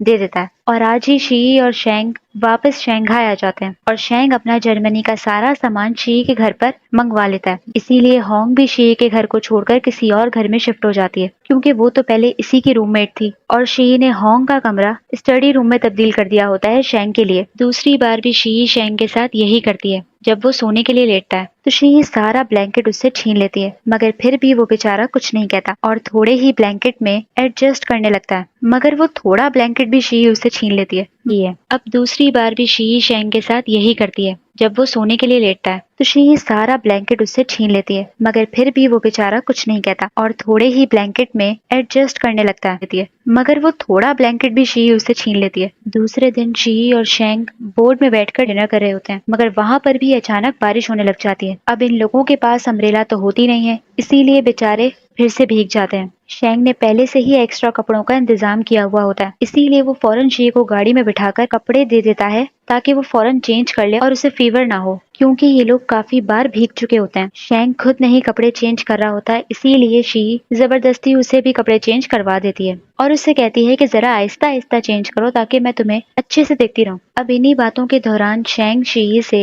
बच्चों का सवाल करने लगता है कि क्या तुम्हें बच्चे पसंद है। तो शी को इसके सवाल करने से कुछ और लगता है, इसीलिए वो रात को नाइट सूट में आ जाती है तैयार होकर। तो शेंग उसे देखकर बस इतना कह देता है कि तुम अच्छी लग रही हो। तो ये सुनकर शी शॉक हो जाती है कि बस इतना ही। तो शेंग भी हैरान होता है कि क्यों, कुछ और भी कहना है क्या। तो शी का मुंह बन जाता है और वो वहां से चली जाती है, लेकिन शेंग को समझ ही नहीं आ रहा होता कि आखिर उसका मूड क्यों ऑफ हुआ। उसने तो बस ऐसे ही बच्चों के बारे में पूछ लिया था, उसकी इंटेंशंस कुछ और नहीं थे। मगर थोड़ी देर बाद उसके समझ आता है कि शी क्या कहना चाहती थी, इसीलिए वो सब छोड़ छाड़ कर शी के पास चला आता है और लाइट ऑफ करवा कर जो बात शी को कहनी चाहिए वो बात ये कह रहा होता है कि मैं तैयार हूँ। अब दूसरे दिन शेंग ज़ेनजियांग जा रहा होता है, क्योंकि उसे अपना फैमिली बिजनेस भी संभालना है। वो शी को अपने साथ लेकर नहीं जा रहा होता, क्योंकि वो नहीं चाहता कि शी का सामना उसकी माँ के साथ हो या उनके किसी भी बिहेवियर से शी हर्ट हो।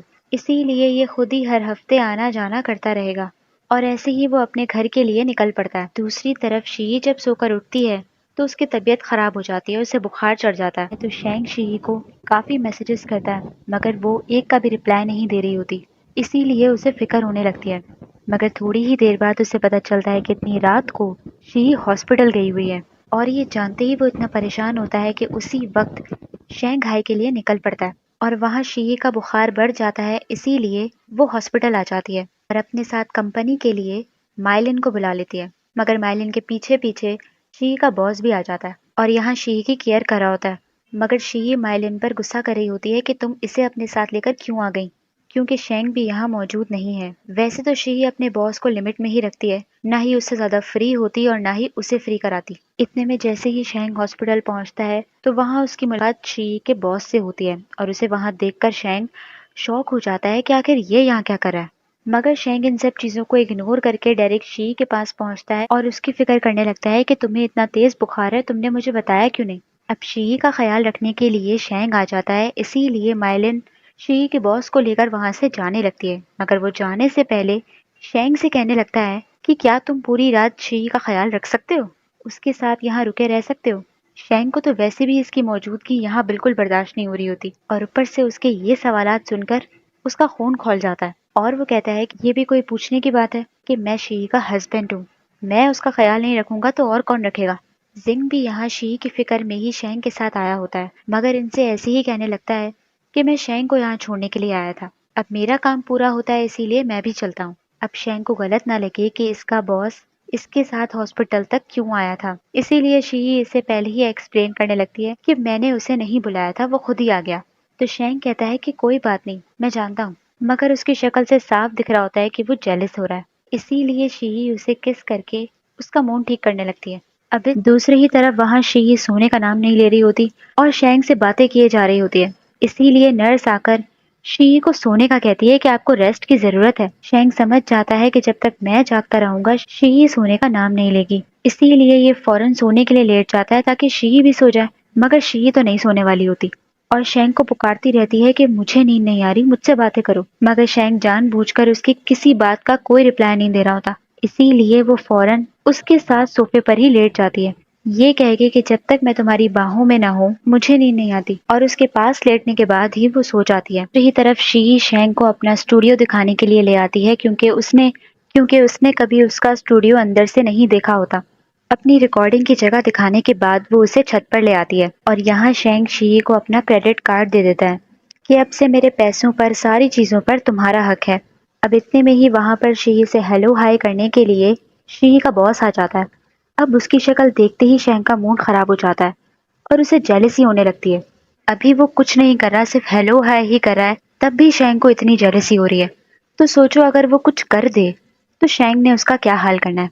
शी फौरन शेंग को समझाने लगती है कि ये हमेशा से ही ऐसे हेलो हाय करने के लिए आता रहता है, मेरे दिल में इसके लिए जरा सी भी फीलिंग्स नहीं है। तो शेंग कहता है कि हाँ मैं जानता हूँ। शी समझ जाती है कि वो जेलस हो रहा है, फिर भी उससे सवाल करती है कि क्या तुम्हें बुरा नहीं लगा उसका मुझसे बात। तो शेंग सच कह देता है कि हाँ मुझे लगा, मगर मैं अपना गुस्सा खुद ही हजम कर लूंगा। ये सुनकर शी बहुत खुश होती है और उससे कहती है कि मुझे बहुत अच्छा लगता है जब तुम जेलस होते हो। दूसरी ही तरफ आज कोई फेस्टिवल होता है, इसीलिए शी और शेंग शेंग के घर आ जाते हैं। अब शेंग अपनी फैमिली मीटिंग्स में बिजी होता है, इसी वजह से वो रात को देर से रूम में आता है। मगर तब तक शी सो चुकी होती है, मगर वो सोफे पर सो रही होती है। इसीलिए शेंग उसे गोद में उठाकर बेड पर लिटाने लगता है। मगर तब तक शी की आंख खुल जाती है और वो शेंग को अपने साथ सोने का कह रही होती है। अब शी ने अलार्म लगाया हुआ होता है ताकि वो भी सुबह जल्दी उठ जाए और शेंग की फैमिली के साथ लंच कर सके। मगर शेंग उसे सुबह नहीं उठाता, यहाँ तक कि उसका अलार्म भी ऑफ कर देता है, क्योंकि वो नहीं चाहता कि वो मेरी फैमिली की वजह से अपनी नींद खराब करके उठे। जब वो वापस आता है तो उसको बैड न्यूज मिलती है कि वैन की तबीयत अब खराब हो गई है, कि जल्द से जल्द उसका हार्ट ट्रांसप्लांट करवाना होगा। मगर उसे हार्ट डोनेट करने के लिए यहाँ कोई नहीं मिल रहा, इसीलिए जिंग उसे दूसरे शहर लेकर जाने की बात कर रहा होता है। अब ये सुनकर शेंग को वैन की टेंशन हो जाती है और वहाँ शी और वैन बोट में बैठकर लैंटर्न बहाने के लिए आ जाते हैं। मगर वहाँ वैन की तबीयत थोड़ी खराब होने लगती है, इसीलिए शी वापस जाने का प्लान करती है। मगर उल्टा ही हो जाता है। जब दोनों खड़ी होती हैं तो बोट के डिसबैलेंस होने की वजह से शी पानी में गिर जाती है। शी को स्विमिंग तो आती नहीं है, इसीलिए वो पानी में डूब रही होती है और वहां उसे बचाने वाला भी कोई नहीं होता। ना ही उन बोर्ड वाले अंकल को स्विमिंग आती, इसीलिए उसे बचाने के लिए वैन को ही पानी में कूदना पड़ता है। अब इतने में ही ये बात जब शेंग को पता चलती है कि शी पानी में गिर गई तो वो परेशान हो जाता है। वहां शी बच तो जाती है मगर अभी वो बेहोश होती है। जिंग पूछने लगता है कि बोर्ड में और कौन कौन मौजूद था, क्योंकि इससे थोड़ा शक हो रहा, मगर मेट कि शी और वैन के अलावा कोई नहीं था। बाकी जो बोट चला रहे थे वो तो अंकल लिन के रिलेटिव हैं और वहाँ वैन को भी बहुत तेज बुखार चढ़ जाता है। तो ये बात जिंग शेंग को पता चलने से मना कर देता है कि अभी फिलहाल उसे वैन के बारे में ना बताओ, वो शी के लिए वैसे ही परेशान है।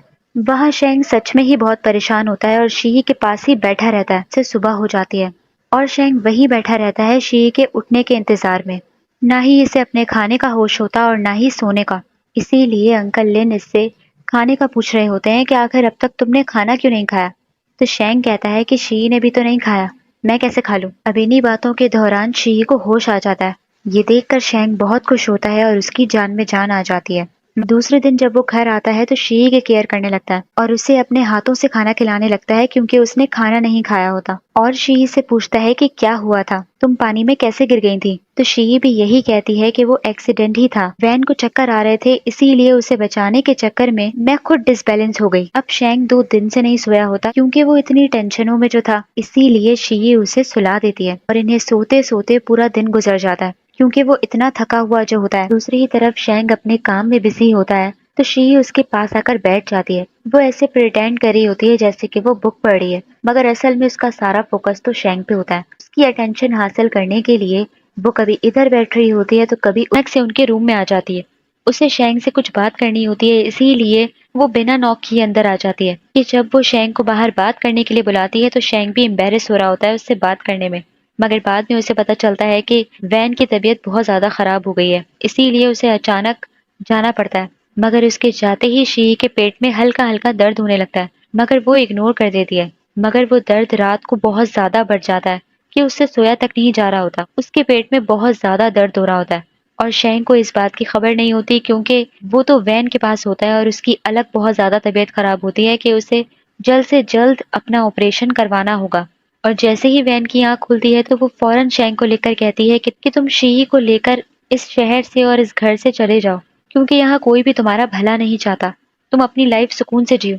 अब इसी दौरान रैन घबराता हुआ शेंग के पास आता है और ये इसे शी की सिचुएशन के बारे में बता देता है कि रात से उसकी तबीयत बहुत ज्यादा खराब थी, इसीलिए शेंग को अलग टेंशन हो जाती है और वो दौड़ता हुआ शी के पास पहुंचता है। शेंग का ये घर शी के लायक है ही नहीं, क्योंकि वो जब जब यहाँ आती है तो कुछ ना कुछ उसके साथ बुरा होता ही है। इसीलिए जिंग भी शेंग को मशवरा कि तुम शी को लेकर यहाँ से चले जाओ, और अगर तुम्हें वैन की टेंशन है तो उसका ख्याल मैं रख लूंगा।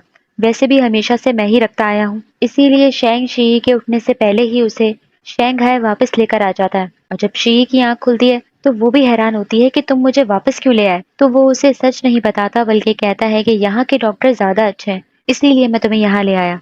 शी फिर से शेंग से अपनी पास्ट की बात करने लगती है कि मैंने ख्वाब देखा कि मेरे मरने के बाद कि मेरी पास्ट लाइफ की मेमोरी खत्म नहीं हुई। अब ये लोग शायद हमें हल्का हल्का हिंट देना चाहते हैं कि शायद शी को अपनी पास्ट लाइफ याद आ गई है, या हल्की हल्की याद आ रही है। अब शी से मिलने के लिए होंग और फैंग आते हैं और इनकी हरकतों से शी को लगने लगता है कि शायद इन दोनों का रिलेशन है, और यही हकीकत होती है। होंग बता देती है कि हाँ, हम दोनों का रिलेशन चल रहा है। अब शेंग ने भी अपने इंस्टीट्यूट से छुट्टी ले ली होती है शी का ख्याल रखने के लिए, इसीलिए वो हर 2 मिनट बाद आकर शी की खैरियत पूछ रहा होता है कि कहीं तुम्हारे पेट में दर्द तो नहीं हो रहा, तुम्हारी तबीयत तो ठीक है। ये देखकर होंग फौरन फैंग की तरफ देखती है कि तुम्हें भी आगे जाकर ऐसे ही करना है, और वो शी को कुछ भी करने नहीं देता, उसे बेड से उतरने तक नहीं देता, उसके सारे काम खुद कर रहा होता है। और वहां रैन को शी और शेंग की याद आने लगती है, क्योंकि वो सही से इन लोगों से नहीं मिला होता, इसीलिए वो सारे लोगों को उठाकर शेंग के घर पर ले आता है और शेंग के सामने ऐसा प्रिटेंड करने लगता है कि जैसे ग्रैंडमा यहाँ आना चाहती थी, इसीलिए हम लोगों को आना पड़ा। ये अपना बेडरूम इन तीनों को दे देती है और खुद वो स्टडी रूम में शेंग के साथ सो रही होती है। अब शेंग फ्लोर पे सो रहा होता है, इसीलिए वो खुद भी नीचे आ जाती है कि मुझे तो तुम्हारे पास ही नींद आती है। और पूरे ड्रामे में पहली बार ये इससे अपने प्यार का इजहार करती है और आई लव यू कहने लगती है। ये सुनते ही शेंग कहता है कि नवंबर में ही हम अपनी शादी की सेरेमनी रख लेते हैं और पूरी रस्मों के साथ शादी कर लेते हैं। तो शी कहती है कि मैंने तुमसे आई लव यू का जवाब मांगा है, तुमसे शादी की डेट किसने पूछी। मगर वो कहता है कि यही मेरा जवाब है। अब दूसरे दिन ये लोग सारे वापस चले जाते हैं और शी के पेरेंट्स शेंग और शी का वेडिंग हाउस देख लेते हैं, और वहां पर शेंग अपने इतने सारे अंकलों से शी के पेरेंट्स को मिलवा देता है। वहां जिंग भी अपने डैड के सामने एक्सेप्ट कर लेता है कि उसे वैन पसंद है। वो कहता है कि मैं जिंदगी भर इधर उधर भटक रहा था, मगर अब मुझे समझ आ रहा है कि जिससे मुझे मोहब्बत करनी चाहिए थी वो तो मेरी आंखों के सामने ही है। इसीलिए वैन के इलाज के लिए वो उसे शंघाई लेकर जा रहा होता है। वैन के साथ ही हॉस्पिटल में रुका होता है, मगर वो रात को ड्रिंक पी के आता है, इसीलिए सुबह वैन उसे हैंगओवर मेडिसिन दे देती है ताकि ड्रिंक पीने के बाद उसे बुरा फील ना हो। अब जिंग को मीटिंग में जाना होता है, इसीलिए वो जा रहा होता है, मगर वैन उसे रोक रही होती है जाने से। इसीलिए जिंग कहता है कि मैं जल्दी वापस आ जाऊंगा, मगर उसके जाते ही वैन से मिलने के लिए चुआन आ जाता है। अब वैन ये चाह रही होती है कि वो शी और शेंग की वेडिंग अपनी सर्जरी से पहले देख ले, मगर शी अपनी वेडिंग पोस्टपोन कर देती है, ये कह के एक दफा उसकी सर्जरी हो जाए उसके बाद हम आराम से सेरेमनी रख लेंगे, और इस बात पर वो शेंग को भी मना लेती है। दूसरी तरफ शी और शेंग आराम से बैठकर डिनर करने ही वाले होते हैं कि एकदम से शेंग के पास कॉल आती है कि वैन की तबीयत बहुत ज्यादा खराब है, और उसकी तबीयत खराब होने का रीजन भी उसे पता चल जाता है। इसीलिए वो बहुत गुस्से में हॉस्पिटल आता है और जैसे ही वहाँ उसे चुआन दिखता है तो उसे मारने लग जाता है और इससे कहता है कि दुआ करो कि वैन की तबीयत ठीक हो जाए वरना मैं तुम्हें नहीं छोड़ूंगा। शैंक चुआन को इसलिए मारता है क्योंकि इसने हॉस्पिटल आकर वैन के साथ लड़ाई की होती है, जिसकी वजह से उसकी तबीयत और ज्यादा खराब हो जाती है। अब चुआन की वजह से वैन की तबीयत खराब हुई होती है, इसीलिए डॉक्टर पुलिस बुला लेते हैं। शैंक की स्टेप मदर को तो इस मामले के बारे में कुछ पता ही नहीं होता, इसीलिए वो हैरान हो जाती हैं कि आखिर ये सब चल क्या रहा है। इसीलिए शैंक से कहती है कि पुलिस वालों को चुआन हैंडल नहीं कर पाएगा, तुम जाकर उनसे बात करो। मगर शैंक साफ इनकार कर देता है कि मेरी सिर्फ एक ही बहन है जो जिंदगी और मौत से लड़ रही है, मैं चुआन को प्रोटेक्ट नहीं करूंगा। अब ये लोग जब वापस जा रहे होते हैं, पुलिस चुआन से इन्वेस्टिगेट कर रही होती है, मगर जो इन्वेस्टिगेट कर रहा होता है वो फैंग होता है। शी उसे देखकर हैरान हो जाती है कि ये पुलिस ऑफिसर है, क्योंकि इसने अभी तक होंग को ये बात नहीं बताई होती। बार शैंग को इतना उदास, इतना गुस्से में देख रही होती है, इसीलिए वो खुद भी परेशान हो जाती है। मगर शैंग कहता है कि वो शावर लेने के लिए जा रहा है, मगर इतना टाइम हो जाता है वो बाहर ही नहीं आ रहा होता। वो अपने कपड़े लेकर गया होता, इसीलिए शी खुद ही अंदर आ जाती है उसे कपड़े देने के लिए। शैंग इतना उदास होता है कि वो कब से ऐसे ही लेटा हुआ होता है, उसने बात लेना स्टार्ट ही नहीं किया होता। इसीलिए शी खुद उसके बाल वॉश करने लगती है और उससे कहती है कि तुम्हें ऐसे देखकर मेरा दिल टूट रहा है, मुझे नहीं समझ आ रहा कि मैं तुम्हारा मूड कैसे ठीक करूं। इसीलिए शैंग शी से हक मांगने लगता है कि क्या तुम मुझे हक कर सकती हो। ये सुनकर वो उसे फौरन हक देने के लिए आ जाती है। अब शैंग इतना उदास और इतना परेशान इसलिए होता है क्योंकि वैन के ऑपरेशन में देर हो गई होती है। अगर अब ये लोग सर्जरी कर भी देंगे तो भी उसके बचने के चांसेस कम है, और इस बार शैंग उसे आई लव यू कह ही देता है। दूसरी ही तरफ शी और शैंग जब हॉस्पिटल आते हैं तो पता चलता है कि वैन की सर्जरी सक्सेसफुल नहीं गई होती, इसीलिए उसका आखिरी टाइम चल रहा होता है। इतने में वैन शी को मिलने के लिए बुलाती है और उससे कहती है कि मैंने तुम्हारे लिए कोई रिकॉर्डिंग रखी है, वो तुम सुन लो। और वो अपना आखिरी वक्त सिर्फ जिंग के साथ बिताना चाहती है, इसीलिए सिर्फ उसे ही बुलाती है। अब शी जब वैन की रिकॉर्डिंग सुनती है तो उसमें उसने अपने जुर्म को कबूल किया होता है कि उस टाइम जो शी पानी के अंदर गिरी थी वो एक्सीडेंट नहीं था, बल्कि वैन ने उसे जानबूझकर पानी में गिराया था, क्योंकि शैंग के लिए वैन और शी ही इम्पोर्टेंट हैं। इसीलिए वो शी को बचाने के लिए खुद भी पानी में कूद पड़ती है, अपनी जान भी खतरे में डालती है ताकि शैंग डर जाए और इस फैमिली पर गिव अप करके शी को लेकर दूर चला जाए। क्योंकि शैंग जब जब घर आता था और चुआन की लड़ाई होती थी, इसीलिए ये सब खत्म करने के लिए वो ये तरीका आजमाती है। मगर शी से काफी माफिया मांग रही होती है कि जिंग वैन के साथ पुरानी बातें कर रहा होता है कि तुम ऐसे करती थी, तुम वैसे करती थी। मगर उसकी इन्हीं बातों के दौरान ही वैन की डेथ हो जाती है। जिंग समझ जाता है कि उसकी डेथ हो गई, इसीलिए वो बहुत रोता है। इन बेचारों की लव स्टोरी शुरू होने से पहले ही खत्म हो गई और वैन की डेथ की न्यूज सबको मिल जाती है, यहाँ तक कि शी भी वैन को माफ कर देती है। अब ये न्यूज जब शैंग को मिलती है तो उसका तो खून खौल जाता है, क्योंकि उसने तो चुआन से कहा था कि अगर वैन को कुछ भी हुआ तो वो इसे नहीं छोड़ेगा। इसीलिए चुआन को देखते ही वो उसे मारने लगता है, और सिर्फ एक बार नहीं बल्कि बार बार मारता है। जब तक कोई उसे रोकता नहीं है वो रुकता नहीं है। शैंग की स्टेप मदर उसके सामने रोने लगती है कि तुम इसे मत मारो, मैं अभी अपनी एक बेटी को खो चुकी हूँ, इसे नहीं खोना चाहती। अब वो ये सब बातें कर ही रही होती हैं कि इतने में उन्हें दिखता है कि मैन की टांग से खून निकलने लगता है। इसीलिए ये लोग फौरन इसे डॉक्टर के पास लेकर जाते हैं। और ये सारा सीन हो जाने के बाद शी शैंग के पास आती है। उसे उनकी लड़ाई के बारे में कुछ पता नहीं चलता, वो बस उसे गले लगाकर रोने लगती है। शी हॉस्पिटल में होंग को भी बुला लेती है और उससे कहती है कि शैंग की फैमिली ने उससे बहुत कुछ छुपा के रखा हुआ है। हाँ, मैन का भी मिस कैरेज हो जाता है, इसीलिए इन दोनों के मामलात भी खराब होने लगते हैं। और वहाँ जिंग बेचारा रोता रहता है और वैन को याद करता रहता है कि फैमिली में सबको पता होता है कि गलती चुआन की ही थी, मगर उसकी स्टेप मदर फिर भी चुआन को बचा रही होती है क्योंकि वो वैन को तो खो चुकी है, इसे नहीं खोना चाहती। मगर इसकी सारी फैमिली इसे सजा दे रही होती है कि जिंदगी भर चुआन को टेम्पल में ही रखा जाए। अब इसी सिलसिले में चुआन का अंकल इसे खूब मारता है, क्योंकि इसी की वजह से ही तो वैन की डेथ हुई। मगर इन्हीं बातों के दौरान वो राज अभी ही खुल जाता है कि वैन और चुआन का असल फादर तो ये अंकल होता है। इसीलिए ये अपने फादर पर चिल्ला रहा होता है कि आपको मुझे प्रोटेक्ट करना ही होगा, मैं जिंदगी भर यहाँ नहीं रहना चाहता। मगर इसका फादर इस पर चिल्लाता है कि तुम्हें अभी भी सिर्फ अपनी ही पड़ी है, तुम्हारी बहन का क्या जिसकी छोटी उम्र में डेथ हो गई तुम्हारी वजह से। इसका फादर इसे कहता है कि अगर तुम अपने आप को बचाना चाहते हो तो तुम्हारे लिए यही बेहतर है कि तुम टेम्पल में ही रहो। और यहीं से पता चलता है कि क्यों शैंग के फादर ने सारी जायदाद सिर्फ शैंग के नाम की और अपने बाकी बच्चों को कुछ नहीं दिया, क्योंकि वैन और चुआन तो उनकी औलाद थे ही नहीं। और इन लोगों ने इतना बड़ा सच शेंग से छुपा कर रखा है। घर आने के बाद वो सीधा अपने रूम में चला जाता है ये कह के कि वो थोड़ी देर सोएगा, मगर असल में तो वो अपने रूम में रोने के लिए गया होता है। वो बहुत रोता है। जैसे ही उसे पता चलता है कि शी रूम में आ रही है, वो ब्लैंकेट ओढ़ के सोने का एक्ट करने लगता है, मगर उसकी रोने की आवाजें बाहर तक आ रही होती हैं, जिससे साफ पता चल रहा होता है अब रोते रोते शेंग सो जाता है और सोते सोते उसे रात हो जाती है। तभी शी उसे उठाने के लिए आ जाती है, क्योंकि क्योंकि उसने सुबह से कुछ नहीं खाया होता, इसीलिए वो उसके लिए डिनर तैयार करके रखती है। इसीलिए वो उसके साथ डिनर करने लगता है, मगर शी ने भी सुबह से कुछ नहीं खाया होता है, इसीलिए वो उसे भी खाना खाने को कहता है कि मुझे तुम्हारे साथ खाना खाना अच्छा लगता है। तो शी कहती है कि सिर्फ मेरे साथ खाना अच्छा लगता है, सोना अच्छा नहीं लगता। तो शेंग खामोश हुआ होता है, इसीलिए शी ये पूछती है कि कहीं सोते में मैं कुछ करती तो नहीं हूँ, कहीं सच में मैं तुम्हारा ब्लैंकेट तो नहीं छीन लेती। तो शेंग कहता है कि अब तो मुझे आदत सी हो गई है। अब शेंग कह रहा होता है, इसीलिए शी को इस बात पर यकीन आ जाता है, इसीलिए वो शेंग और अपना ब्लैंकेट अलग अलग कर देती है। शेंग शी से कहता है मुझे कोई प्रॉब्लम नहीं है, तुम रात को कुछ भी करती हो, बस तुम मेरे बराबर में मौजूद होती हो, यही मेरे लिए काफी है। और उससे कहता है कि अभी जब मैं सो रहा था तो तुम मेरे बराबर में मौजूद नहीं थी, तो जितनी बार अचानक मेरी आंख खुल रही थी मैं डर जाता था, मगर फिर ये जानकर मुझे सुकून मिल जाता था कि तुम तो रूम के बाहर ही हो।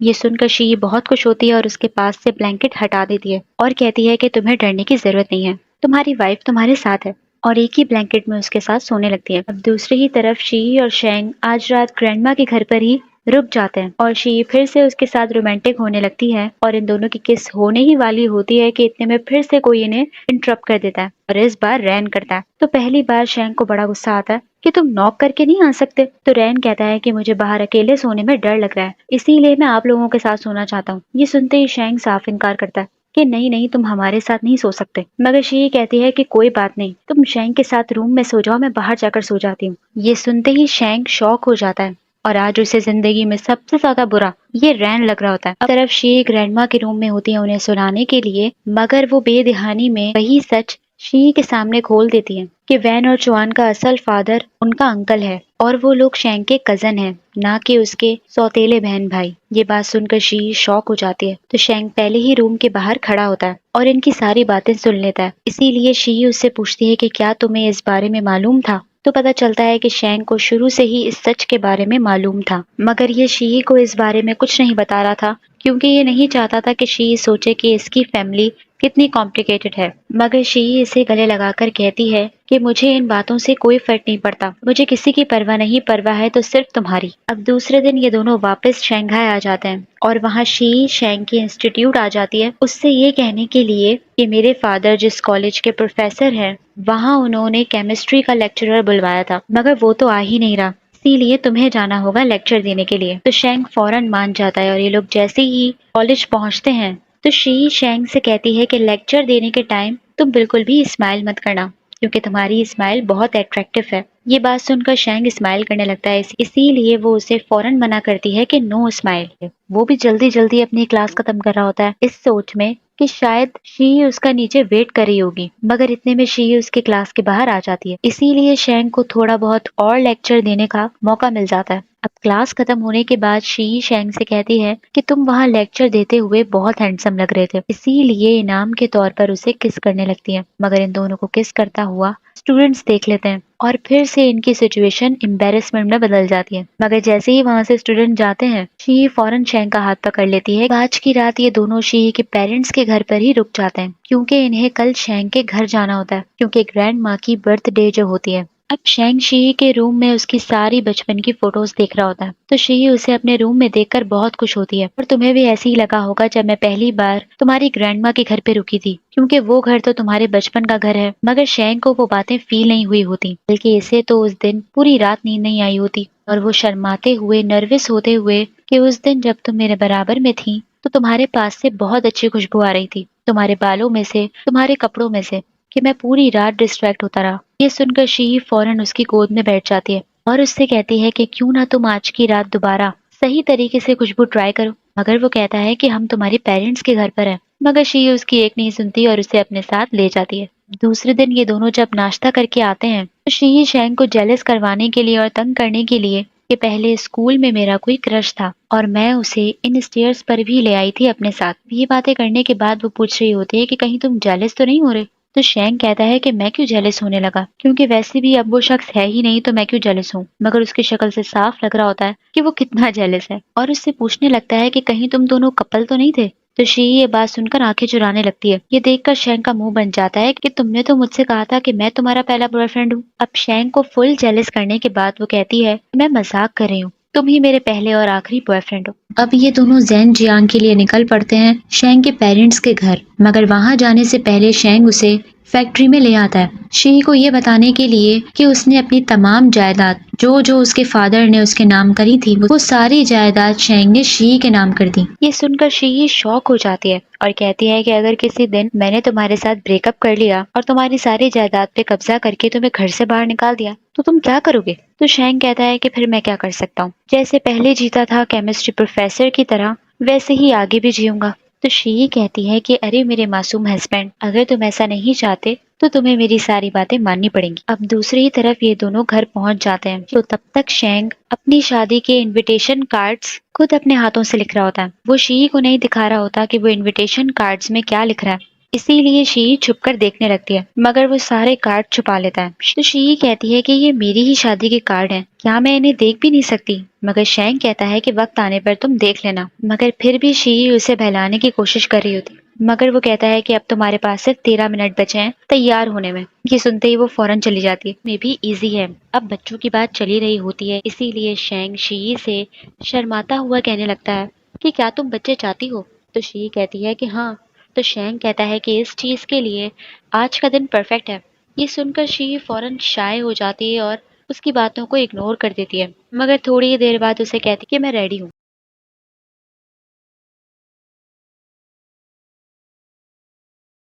अब जॉन को पुलिस पकड़ के न ले जाए इसीलिए ये भागने की प्लानिंग कर रहा होता है और मैन को भी साथ चलने को कहता है। मगर मैन तो यहाँ इसके पास ब्रेकअप करने के लिए आई होती है। ये कहती है कि मैं तुम्हारी बहन वैन अपने फैमिली वालों के लिए मैं तुम्हें छोड़ती हूँ। अब जॉन ने जो इतना बुरा किया होता है इसीलिए उसे भी सजा मिल जाती है। जिसे वो सबसे ज्यादा चाहता था वो भी इसे छोड़कर चली जाती है और इन्हें मनाने लगता है कि पुलिस वाले जॉन को इन्वेस्टिगेट करना चाहते हैं, सिर्फ वैन के केस की वजह से नहीं बल्कि बिजनेस में उसने जितना फ्रॉड किया, जितनी स्मगलिंग करी, उन सब चीजों के हवाले से आपको उसे मनाना होगा कि वो अपने आप को पुलिस के हवाले कर दे। ये सुनकर वो शौक हो जाती। जॉन की मदर उसे मिलने के लिए बुलाती है, इसीलिए वो मिलने चला आता है। यहाँ वो उससे पूछती है कि जर्मनी में जो शी पर अटैक हुआ था क्या वो तुमने। अब उनके पूछने से पहले ही वो जवाब दे देता है कि हाँ वो अटैक मैंने ही करवाया था, यहाँ तक कि बिजनेस में सारा फ्रॉड भी मैंने ही किया है। मेरी सारी प्लानिंग अच्छी चल रही थी मगर शेंग ने वापस घर आकर मेरे सारे प्लान को बर्बाद कर दिया। ये सुनकर इसकी माँ चिल्लाने लग जाती है कि तुम्हें इतने सारे पैसों की क्या जरूरत थी, तुम मुझसे मांग लेते। मगर असल में तो ये शेंग से जेलस होता है। अब जॉन समझ जाता है कि इसकी माँ ने इसे ऐसे ही तो यहाँ नहीं बुलाया होगा बल्कि ये इसे जेल भिजवा देना चाहती है। जॉन एक ही बारी में ही मान जाता है और कहता है कि ठीक है मैं तैयार हूँ सरेंडर करने के लिए। ये सुनते ही इसकी माँ रोने लग जाती है कि अपनी एक बेटी को तो वो खो चुकी और दूसरा बेटा अब जेल जा रहा है। दूसरी ही तरफ शेंग अपनी शादी के इनविटेशन कार्ड्स ड्रॉज में रखकर चला जाता है। शी की नजर पड़ जाती है कि इसने सारे कार्ड ड्रॉज में रखे हैं,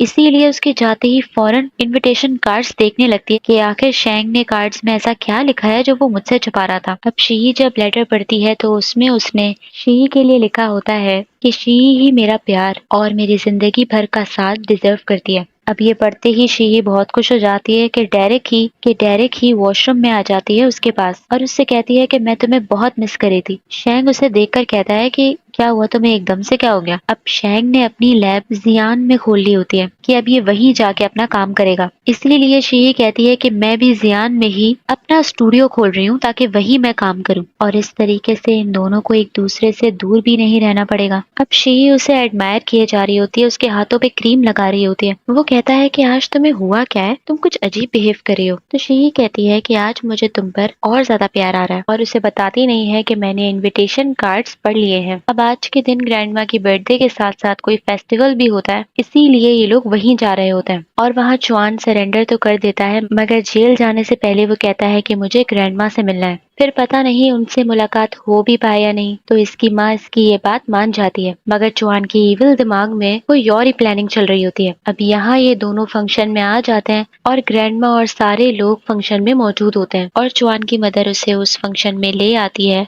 ग्रैंडमा से मिलवाने के लिए और इतने में ही बाहर चुआन के इंतजार में जिंग और फ्रैंक वेट कर रहे होते हैं कि जैसे ही वो ग्रैंड माँ से मिलकर आएगा तो ये लोग इसे अरेस्ट कर लेंगे।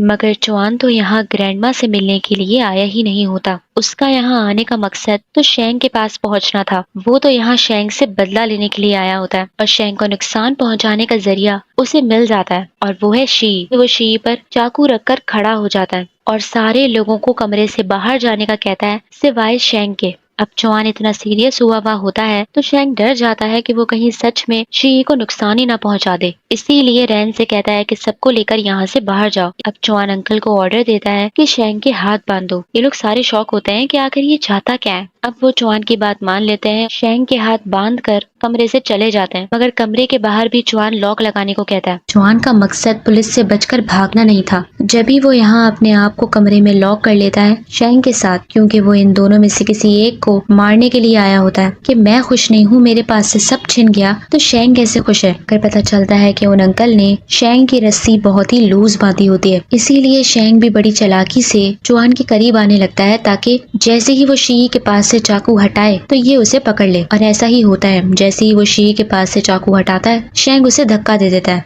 और अब इन दोनों की लड़ाई शुरू हो जाती है। चौहान सारी चीजें उसके सर पर फोड़ देता है और उसे खूब मारता है, ये कह के कि तुम्हें वापस आना ही नहीं चाहिए था, ना तुम वापस आते और ना मेरी बहन की डेथ होती और ना मैन मुझे छोड़ के जाती। वो सारा इल्जाम इस पर लगा देता है। अब शी थोड़ी देर के लिए बेहोश हो जाती है क्योंकि उसका सर दीवार पर जो लग जाता है जब शेंग ने उसे बचाया था। मगर अब इसकी आंख खुल जाती है और वो देख लेती है कि चौहान चाकू उठाता हुआ शेंग की तरफ जा रहा होता है, क्योंकि वो बिल्कुल पागल हो गया होता है कि शेंग को मार कर ही छोड़ेगा। मगर शी ऐसा होने नहीं देती। इससे पहले कि वो उसे मारता शी उसे लेकर कूद जाती है और उसी वक्त जिंग और बाकी सब रूम के अंदर आ जाते हैं कि अगर ये लोग थोड़ी देर पहले आ जाते तो ये सब ना होता। अब ये दोनों इतनी ऊंचाई से गिरते हैं, वो भी टेबल पर, कि चौहान की तो वही डेथ हो जाती है।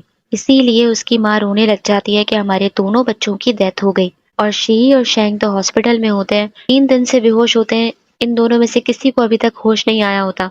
मगर शी से पहले शेंग को होश आ जाता है और वो उठते ही सिर्फ शी का नाम लेता है कि वो कहाँ है, वो कैसी है। तो अंकल लिन बताते हैं कि शी को अभी तक होश नहीं आया, उसकी हालत ठीक नहीं।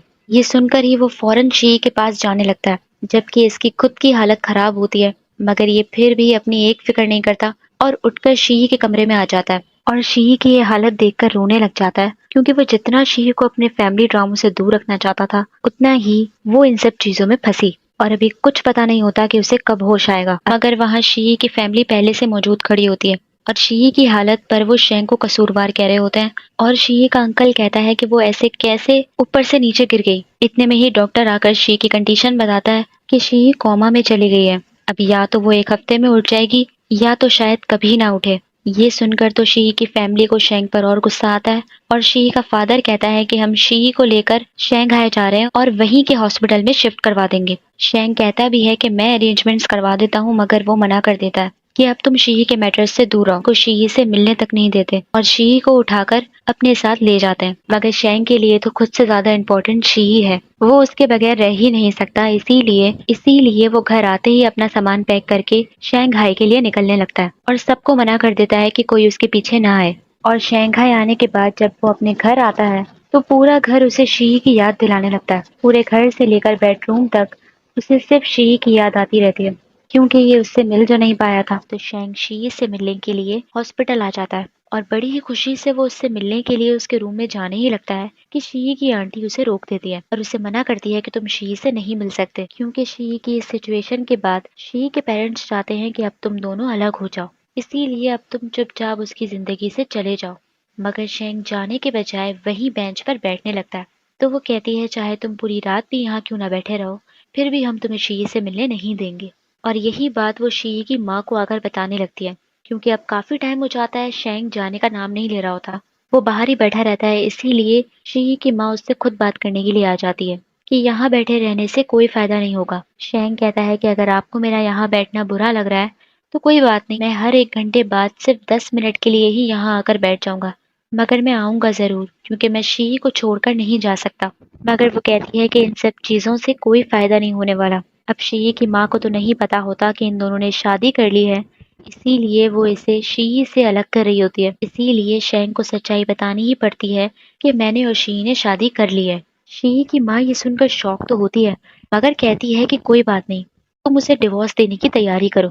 मगर शेंग साफ इनकार करता है कि मैं शी को किसी सूरत नहीं छोड़ूंगा, और पूरी रात बाहर बैठा रहता है कि भले ही ये लोग इसे शी से मिलने ना दें, मगर जहाँ शी होगी मैं भी वहीं रहूंगा। यहाँ तक कि वो बेचारा वहीं बैठे बैठे ही सो जाता है। मगर सुबह होते ही जब इसकी आंख खुलती है तो ये यहाँ से चला जाता है, मगर रेस्ट तो करता ही नहीं है, सीधा इंस्टीट्यूट पहुंच जाता है काम करने के लिए। और वहां से भी जल्दी काम खत्म करके वापस हॉस्पिटल आकर शी के रूम के बाहर बैठ जाता है। और शेंग को ऐसे ही करते करते एक वीक हो जाता है। हॉस्पिटल से इंस्टीट्यूट, इंस्टीट्यूट से हॉस्पिटल, उसकी यही रूटीन होती है। शी के पेरेंट्स भी इसे नोटिस कर रहे होते हैं कि एक वीक हो गया, इसने अब तक हार नहीं मानी। यहाँ तक कि शी की माँ भी कहने लगती है कि पहले मैं इस पर बहुत ज्यादा गुस्सा थी, क्योंकि इसी की वजह से शी की ये हालत हुई, मगर अब इसे रोज इस तरीके से बैठा देखकर इनका दिल भी पिघलने लगता है। शी की दोस्त होंग भी वहां बैठी होती है, इसीलिए इसीलिए वो इन्हें समझाने लगती है कि शेंग के फैमिली ड्रामों में शेंग का कोई कसूर नहीं है। असल में इसके भाई की वजह से सब कुछ हुआ। इसीलिए अब आप लोगों को भी दिल बड़ा करना चाहिए और शेंग को माफ कर देना चाहिए, शी की खातिर। और बाहर आके शेंग को भी तसल्लियां देने लगती है कि तुम्हें भी अब घर चले जाना चाहिए, क्योंकि तुम्हारी तबीयत भी ठीक नहीं है। मगर शेंग मना कर देता है कि घर जाकर तो उसे सुकून मिलेगा ही नहीं, इसीलिए वो यहीं ठीक है। अब इन लोगों को ऐसा लगता है कि शायद ये लोग शेंग को शी से मिलने नहीं देंगे तो वो थक हार के खुद ही चला जाएगा, बल्कि ऐसा कुछ नहीं होता। उल्टा इन लोगों को हार माननी पड़ती है कि हम तो शी का ख्याल बारी बारी रख रहे हैं, मगर उसका क्या जो बाहर हर दिन बैठा रहता है। इसीलिए शी का फादर शेंग को अंदर बुलाने के लिए आ जाता है, मगर वो बेचारा तो बैठे बैठे ही सो रहा होता है। इसीलिए वो शेंग को उठाकर कहते हैं कि तुम अंदर रूम में आ जाओ। ये सुनकर शेंग की खुशी का कोई जवाब नहीं होता। वो अंदर आते ही सीधा शी के पास जाता है, क्योंकि इतने हफ्तों बाद वो शी को देख रहा होता है, इसीलिए रोने लगता है। और शी से कहता है कि मैं तुम्हें एक बार भी यहाँ अकेला छोड़ के नहीं गया, मैं तुम्हारे साथ ही था। अब शी के पेरेंट्स शेंग से साफ बात करने लगते हैं कि शी को अब तक होश नहीं आया, क्या पता कि वो जिंदगी भर ना उठे। इसीलिए अगर तुम उसको डिवोर्स देना चाहते हो या उसे छोड़ के जाना चाहते हो तो तुम जा सकते हो। तो शेंग कहता है कि मेरा ऐसा कोई इरादा नहीं है, मैं शी को छोड़ने का सोच भी नहीं सकता, क्योंकि मैं उसके बगैर रह ही नहीं सकता। यहाँ तक कि इसने सारी फ्यूचर प्लानिंग करी हुई होती है, क्योंकि इसने सारी फ्यूचर प्लानिंग कर रखी होती है कि अगर शी को होश पूरी जिंदगी ना आया तो मैं उसका ख्याल पूरी जिंदगी रखूंगा और वही मेरी वाइफ रहेगी।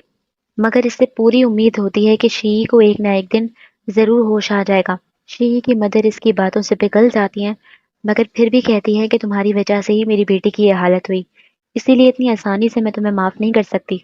मगर जब शेंग कहता है कि शी और मेरे रिलेशनशिप में कभी कोई प्रॉब्लम नहीं हुई, शी भी मेरे बगैर नहीं रह सकती, तो शी की मदर उसे ये कहकर चले जाती है कि तुम अभी घर जाओ। तो शेंग को ऐसा लगता है कि शायद वो अभी भी नहीं मानी और मुझे और शी को अलग ही कर रही है। मगर शी का फादर बताता है कि उनके कहने का मतलब ये है कि तुम अभी घर जाकर रेस्ट करो, फिर हम बारी बारी शी का ख्याल रखेंगे। ये सुनकर शेंग बहुत खुश होता है कि फाइनली शी के पेरेंट्स ने इसे माफ तो किया। इसीलिए फौरन घर जाकर फ्रेश होता है और दोबारा हॉस्पिटल आ जाता है शी का ख्याल रखने के लिए। और शी के मदर इसकी नाइट ड्यूटी लगा देती है कि रात भर तुम शी का ख्याल रखोगे। मगर ये सुनकर शेंग से ज्यादा खुश तो कोई भी नहीं होता, क्योंकि वो तो वैसे ही इतना तड़प रहा था उसका ख्याल रखने के लिए। इसीलिए शी से बैठकर अपने दिन भर की सारी बातें करता रहता है। दूसरी ही तरफ शेंग का जो इस फैमिली बिजनेस में थोड़ा बहुत इंटरेस्ट भी था, वो भी उस एक्सीडेंट के बाद से खत्म हो जाता है। इसीलिए वो फैसला करता है कि आगे इस फैमिली का हेड रैन होगा। ये लोग सारे शेंग के इस फैसले को मान लेते हैं, मगर अब चौहान के करतूत की वजह से शेंग की स्टेप मदर फैमिली छोड़कर जा रही होती है। जिंग बताता है कि शेंग ने आपके लिए भी मैसेज भेजा है कि अगर आप ये फैमिली छोड़कर जाना चाहती हैं तो आप शौक से जा सकती हैं, मगर अगर आप रहना चाहती हैं तो भी आप शौक से रह सकती हैं। जैसे पहले फैमिली बिजनेस संभालती थी वैसे ही अब भी संभाल सकती हैं। कुछ महीनों बाद शेंग शी को जियान शहर ले आता है और वहीं अपार्टमेंट लेकर घर में ही उसका इलाज करवा रहा होता है।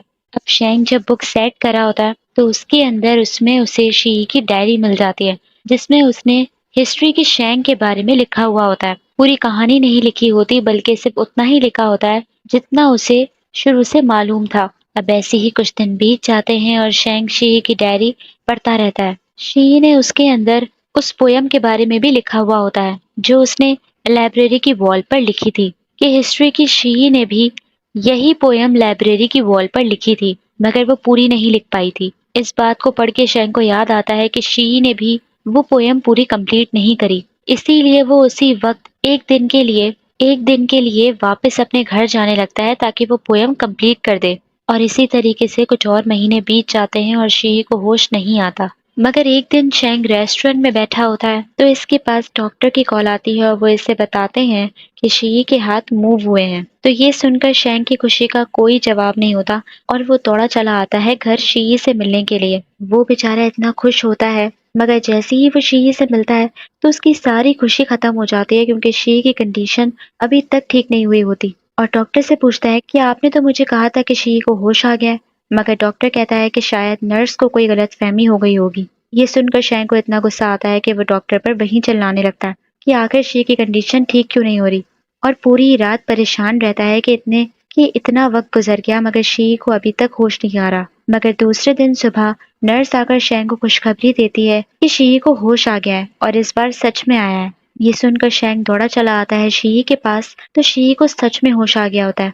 शेंग उसे देखकर रोने लग जाता है क्योंकि उसे पूरा यकीन था कि शी को होश जरूर आएगा, और इसे बताता है कि मैं तुम्हें जियान शहर ले आया हूँ और अब हम दोनों यही रहेंगे। यहाँ तक कि शी भी उसे देखकर रोना शुरू कर देती है और कहती है कि मैं जब कौमा में थी तो मैंने एक बहुत लंबा ख्वाब देखा जिसमें तुम मेरे मास्टर थे और मैं तुम्हारी स्टूडेंट, मगर क्राउन प्रिंस ने मुझे तुमसे दूर करने के लिए तुम्हें मार दिया, इसीलिए ये रोए जा रही होती है।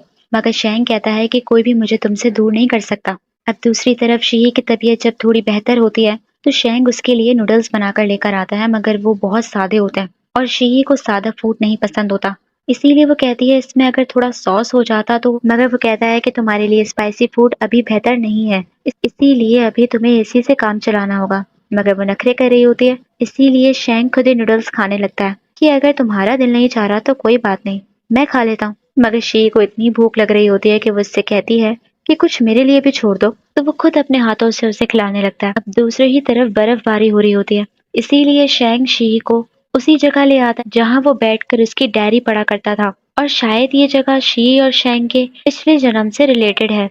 यहाँ पर वो शी से वही बातें करने लगता है कि मुझे पूरा यकीन था कि तुम्हारी तबीयत बिल्कुल ठीक हो जाएगी, इसीलिए शी कहती है कि मैं जानती हूँ कि तुमने भी अपना ख्याल बिल्कुल नहीं रखा होगा, मगर अब तुम्हारी वाइफ बिल्कुल ठीक हो गई है, अब मैं तुम्हें मजे मजे के खाने पकाकर खिलाऊंगी। इसकी ये सारी बातें सुनकर शेंग उसे गले से लगा लेता है और उससे कहता है कि मैं तुमसे हमेशा प्यार करूंगा। फिर दिखाते हैं कि 1 साल बाद शी किसी अवार्ड सेरेमनी में आई हुई होती है जिसमें ये सिर्फ गेस्ट होती है और इसके स्टूडेंट को अवार्ड मिला होता है, और इस सेरेमनी में शेंग फिर से आ जाता है मगर शो के स्पॉन्सर्स के साथ और सारे बड़े बड़े लोगों के साथ बैठा होता है। इसीलिए माइलिन कहती है कि तुम्हारा शौहर हमेशा फैंसी तरीके से क्यों आता है। अब इतने में ही शी उसे मैसेजेस करके घर चलने को कहती है, इसीलिए ये दोनों घर जा रहे होते हैं। मगर जाने से पहले शी उससे कहती है कि पता नहीं क्यों मुझे बिल्कुल अच्छा नहीं लगता जब तुम पब्लिक में होते हो, क्योंकि ये इसे दुनिया की नज़रों से छुपाकर जो रखना चाहती है। अब जब से शी की तबीयत खराब हुई होती है उसके बाद से शेंग शी की बहुत परवाह करने लगता है, उसकी हर छोटे छोटे काम खुद कर रहा होता है, यहाँ तक कि उसको शूज भी खुद पहना रहा होता है। अब बातों ही बातों में शी शेंग से बच्चों के हवाले से बात करने लगती है कि कितना टाइम हो गया हमने अपने बच्चे का नाम मूशी रखे हुए, वो आएगा कब। तो शेंग के बात सुनकर कोई रिप्लाई नहीं दे रहा होता, खामोश बैठा रहता है। इसीलिए शी गुस्सा करने लगती है कि तुम टॉपिक को अवॉइड नहीं कर सकते, मगर वो फिर भी खामोश ही रहता है। इसीलिए यही चीज शी को परेशान करने लगती है कि आखिर ये टॉपिक ये अवॉइड क्यों कर रहा है।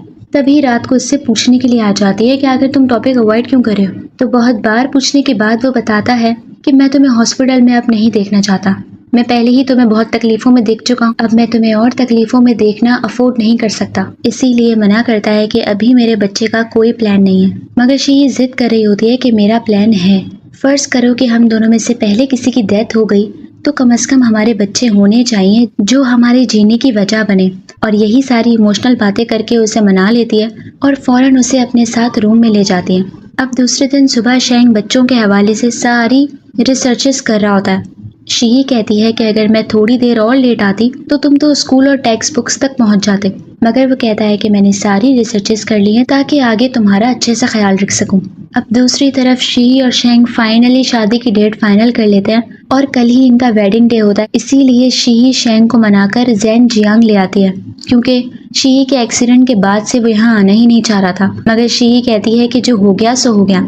यहाँ तक कि शी के दोनों दोस्तें और सब शेंग के घर आ जाते हैं। अब शेंग शी को वेडिंग ड्रेस सेलेक्ट करवाने के लिए ले आता है, मगर उसने 10 सूट बनवाए हुए होते हैं, इसीलिए शी कंफ्यूज हो रही होती है कि मैं इनमें से कौन सा सिलेक्ट करूं। इसीलिए शेंग से मदद मांगने लगती है कि मैं सारी ड्रेस तुम्हें पहनकर दिखाऊंगी और तुम सजेस्ट करना कि मैं कौन सा ड्रेस पहनूं। अब शी जितने भी ड्रेस पहनकर दिखाती है वो उन सबको अच्छा कह रहा होता है कि ये ड्रेस भी अच्छा है, वो ड्रेस भी अच्छा है। तो शी कहती है कि कोई ड्रेस बुरा भी है, तो शेंग कहता है कि अब तुम सारे ड्रेस में बहुत प्यारी लग रही हो, तो उसमें मैं क्या कर सकता हूँ। अब रात को शेंग शी से मिलने के लिए छुपकर जा रहा होता है, क्योंकि मेड उसे शी से मिलने नहीं दे रही होती, क्योंकि कल इन दोनों की शादी होती है, तो रस्मों के हिसाब से आज रात ये दोनों नहीं मिल सकते। मगर फिर भी शेंग बहाने से शी से मिलने के लिए जा रहा होता है, मगर मेड उसे पकड़ लेती है और दोनों को वहां से बाहर निकालती है कि कल तक आप दोनों यहाँ नजर मत आइएगा। तो शेंग कहता है कि शी को रात में नाइटमेयर्स आते हैं, वो दूध पिए बगैर नहीं सोती। तो इतने में होंग शेंग से कहती है कि हम लोग शी के साथ उसके रूम में रुके हुए हैं, तो फिर तो सवाल ही नहीं पैदा होता कि उसे नाइटमेयर्स आए। शेंग तो जाने का नाम ही नहीं ले रहा होता, मगर जिंग उसे जबरदस्ती ले जाता है कि यहाँ खड़े रहने से कोई फायदा नहीं होगा, तुम उससे कल ही मिलना। और वहाँ शी से ये दोनों कहने लगती हैं कि वो तुम्हें बिल्कुल बच्चों की तरह ट्रीट करता है, और उससे कहती है कि तब तुम क्या करोगी जब तुम्हारे बच्चे हो जाएंगे, तब तो तुम अपने बच्चों के साथ सोगी या शेंग के साथ। तो शी फौरन कहने लगती है कि बच्चों का तो एक अलग से बेड होता है ना, बस वो रख देंगे। ये सुनकर इसकी दोस्तें हंसने लग जाती हैं कि यानी कि कोई भी आए मगर शेंग की वैल्यू कम नहीं होगी, तुम सोगी उसी के साथ ही। अब शी का तो खुद शेंग के बगैर दिल नहीं लग रहा होता। जब सारे सो जाते हैं तो वो बड़ी मुश्किलों से उठती है और शेंग को मैसेज करके मिलने के लिए बुलाने लगती है। और वहाँ जिंग बेचारा अभी तक वही सुपर मेडिसिन लिए रहता है जो कि इसको वैन ने दी थी। अब शी शेंग से मिलने के लिए आ जाती है, मगर उससे कहती है कि मैंने तो वेडिंग ड्रेस सेलेक्ट ही नहीं किया, अब तुम मेरी मदद करो वेडिंग ड्रेस सेलेक्ट करने में। तो शेंग मान जाता है, मगर वो कहती है कि मैं इतना थक गई हूँ कि मैं चलकर नहीं जा सकती, इसीलिए वो उसे गोद में उठाकर लेकर जाने लगता है। मगर रास्ते में ही शी को लैंटर्न्स नजर आते हैं, जिस पर वही पोयम लिखी हुई होती है जो कि शी लाइब्रेरी में लिख रही थी। तो शेंग बताता है कि एंट्रेंस से लेकर एग्जिट तक पूरी पोयम लिखवाई हुई है तुम्हें सरप्राइज देने के लिए। तो शी ये देखकर बहुत खुश होती है और उसकी तारीफ करने लगती है कि तुम पूरे हस्बैंड मटेरियल हो, क्योंकि कुछ लोग सिर्फ बड़ी बड़ी बातें करते हैं मगर करके कुछ नहीं दिखाते, मगर तुम करके दिखाते हो मगर बातें नहीं करते। और साथ ही साथ शेंग शी को लाइब्रेरी ले आता है वो पोयम दिखाने के लिए कि मैंने वो पोयम कंप्लीट कर दी। ये देखकर वो और खुश होती है कि अपने पिछले जन्म में तो ये पोयम वो कंप्लीट नहीं कर पाई, मगर इस जन्म में इसने फाइनली कंप्लीट कर दी। अब इन्हें साथ टाइम स्पेंड करते करते सुबह हो जाती है, शी वहीं सो जाती है। मगर जब वो वापस अपने कमरे में आती है, मेड इन्हें साथ देखकर हैरान हो जाती है कि आप दोनों ने मेरी एक नहीं सुनी। अब शेंग और शी इसकी क्या सुनते, जब मेड इन दोनों को अलग अलग भेजने लगती है कि आप दोनों तैयार हो जाएं, तो तब भी ये दोनों एक दूसरे को छोड़ के जाने के लिए तैयार नहीं होते। अब दूसरी तरफ फाइनली इनकी वेडिंग सेरेमनी शुरू हो जाती है। सारी फैमिली मेंबर्स एक साथ बैठे होते हैं, मगर सिवाय शेंग की स्टेप मदर और उसके अंकल वगैरह के। अब ये लोग सारे शेंग और शी को तंग करने का और उनके साथ प्रैंक करने का प्लान करते हैं, मगर इन सबको ये दोनों रोक कर खड़े होते हैं कि हम आपको अंदर जाने नहीं देंगे। और इसी चक्कर में ये लोग सारे बहुत एंजॉय कर रहे होते हैं, सब बहुत खुश होते हैं सिवाय जिंग के, क्योंकि वो बेचारा अकेला रह जाता है। और वहाँ ये दोनों वेडिंग ड्रेस में बहुत प्यारे लग रहे होते हैं। फाइनली इन दोनों की शादी हो ही जाती है, मगर यहाँ पर भी शेंग को रस्मों के बारे में कुछ पता नहीं होता। शी इसे सारी रस्में सिखा रही होती है कि अब ऐसे करो, अब वैसे करो, और सारी रस्में पूरी करने के बाद वो उसे किस करने के लिए उसके करीब आने ही लगता है, मगर शी उसे रोक देती है ये कह के कि मैं तुम्हें कुछ बताना चाहती हूँ। और वो गुड न्यूज देती है कि मैं प्रेग्नेंट हूँ। जैसे ही वो ये न्यूज देती है, यही ड्रामा सीरीज खत्म हो जाती है और फाइनली इन दोनों की हैप्पी एंडिंग हो ही जाती है। तो आप लोग मुझे बताइए आप लोगों को ये सीरीज कैसी लगी। लाइक करना, सब्सक्राइब करना और कमेंट करना बिल्कुल ना भूलिए। और नेक्स्ट ड्रामा आप लोग कौन सा चाहते हैं उसके बारे में भी मुझे जरूर बताइए। Thank you so much.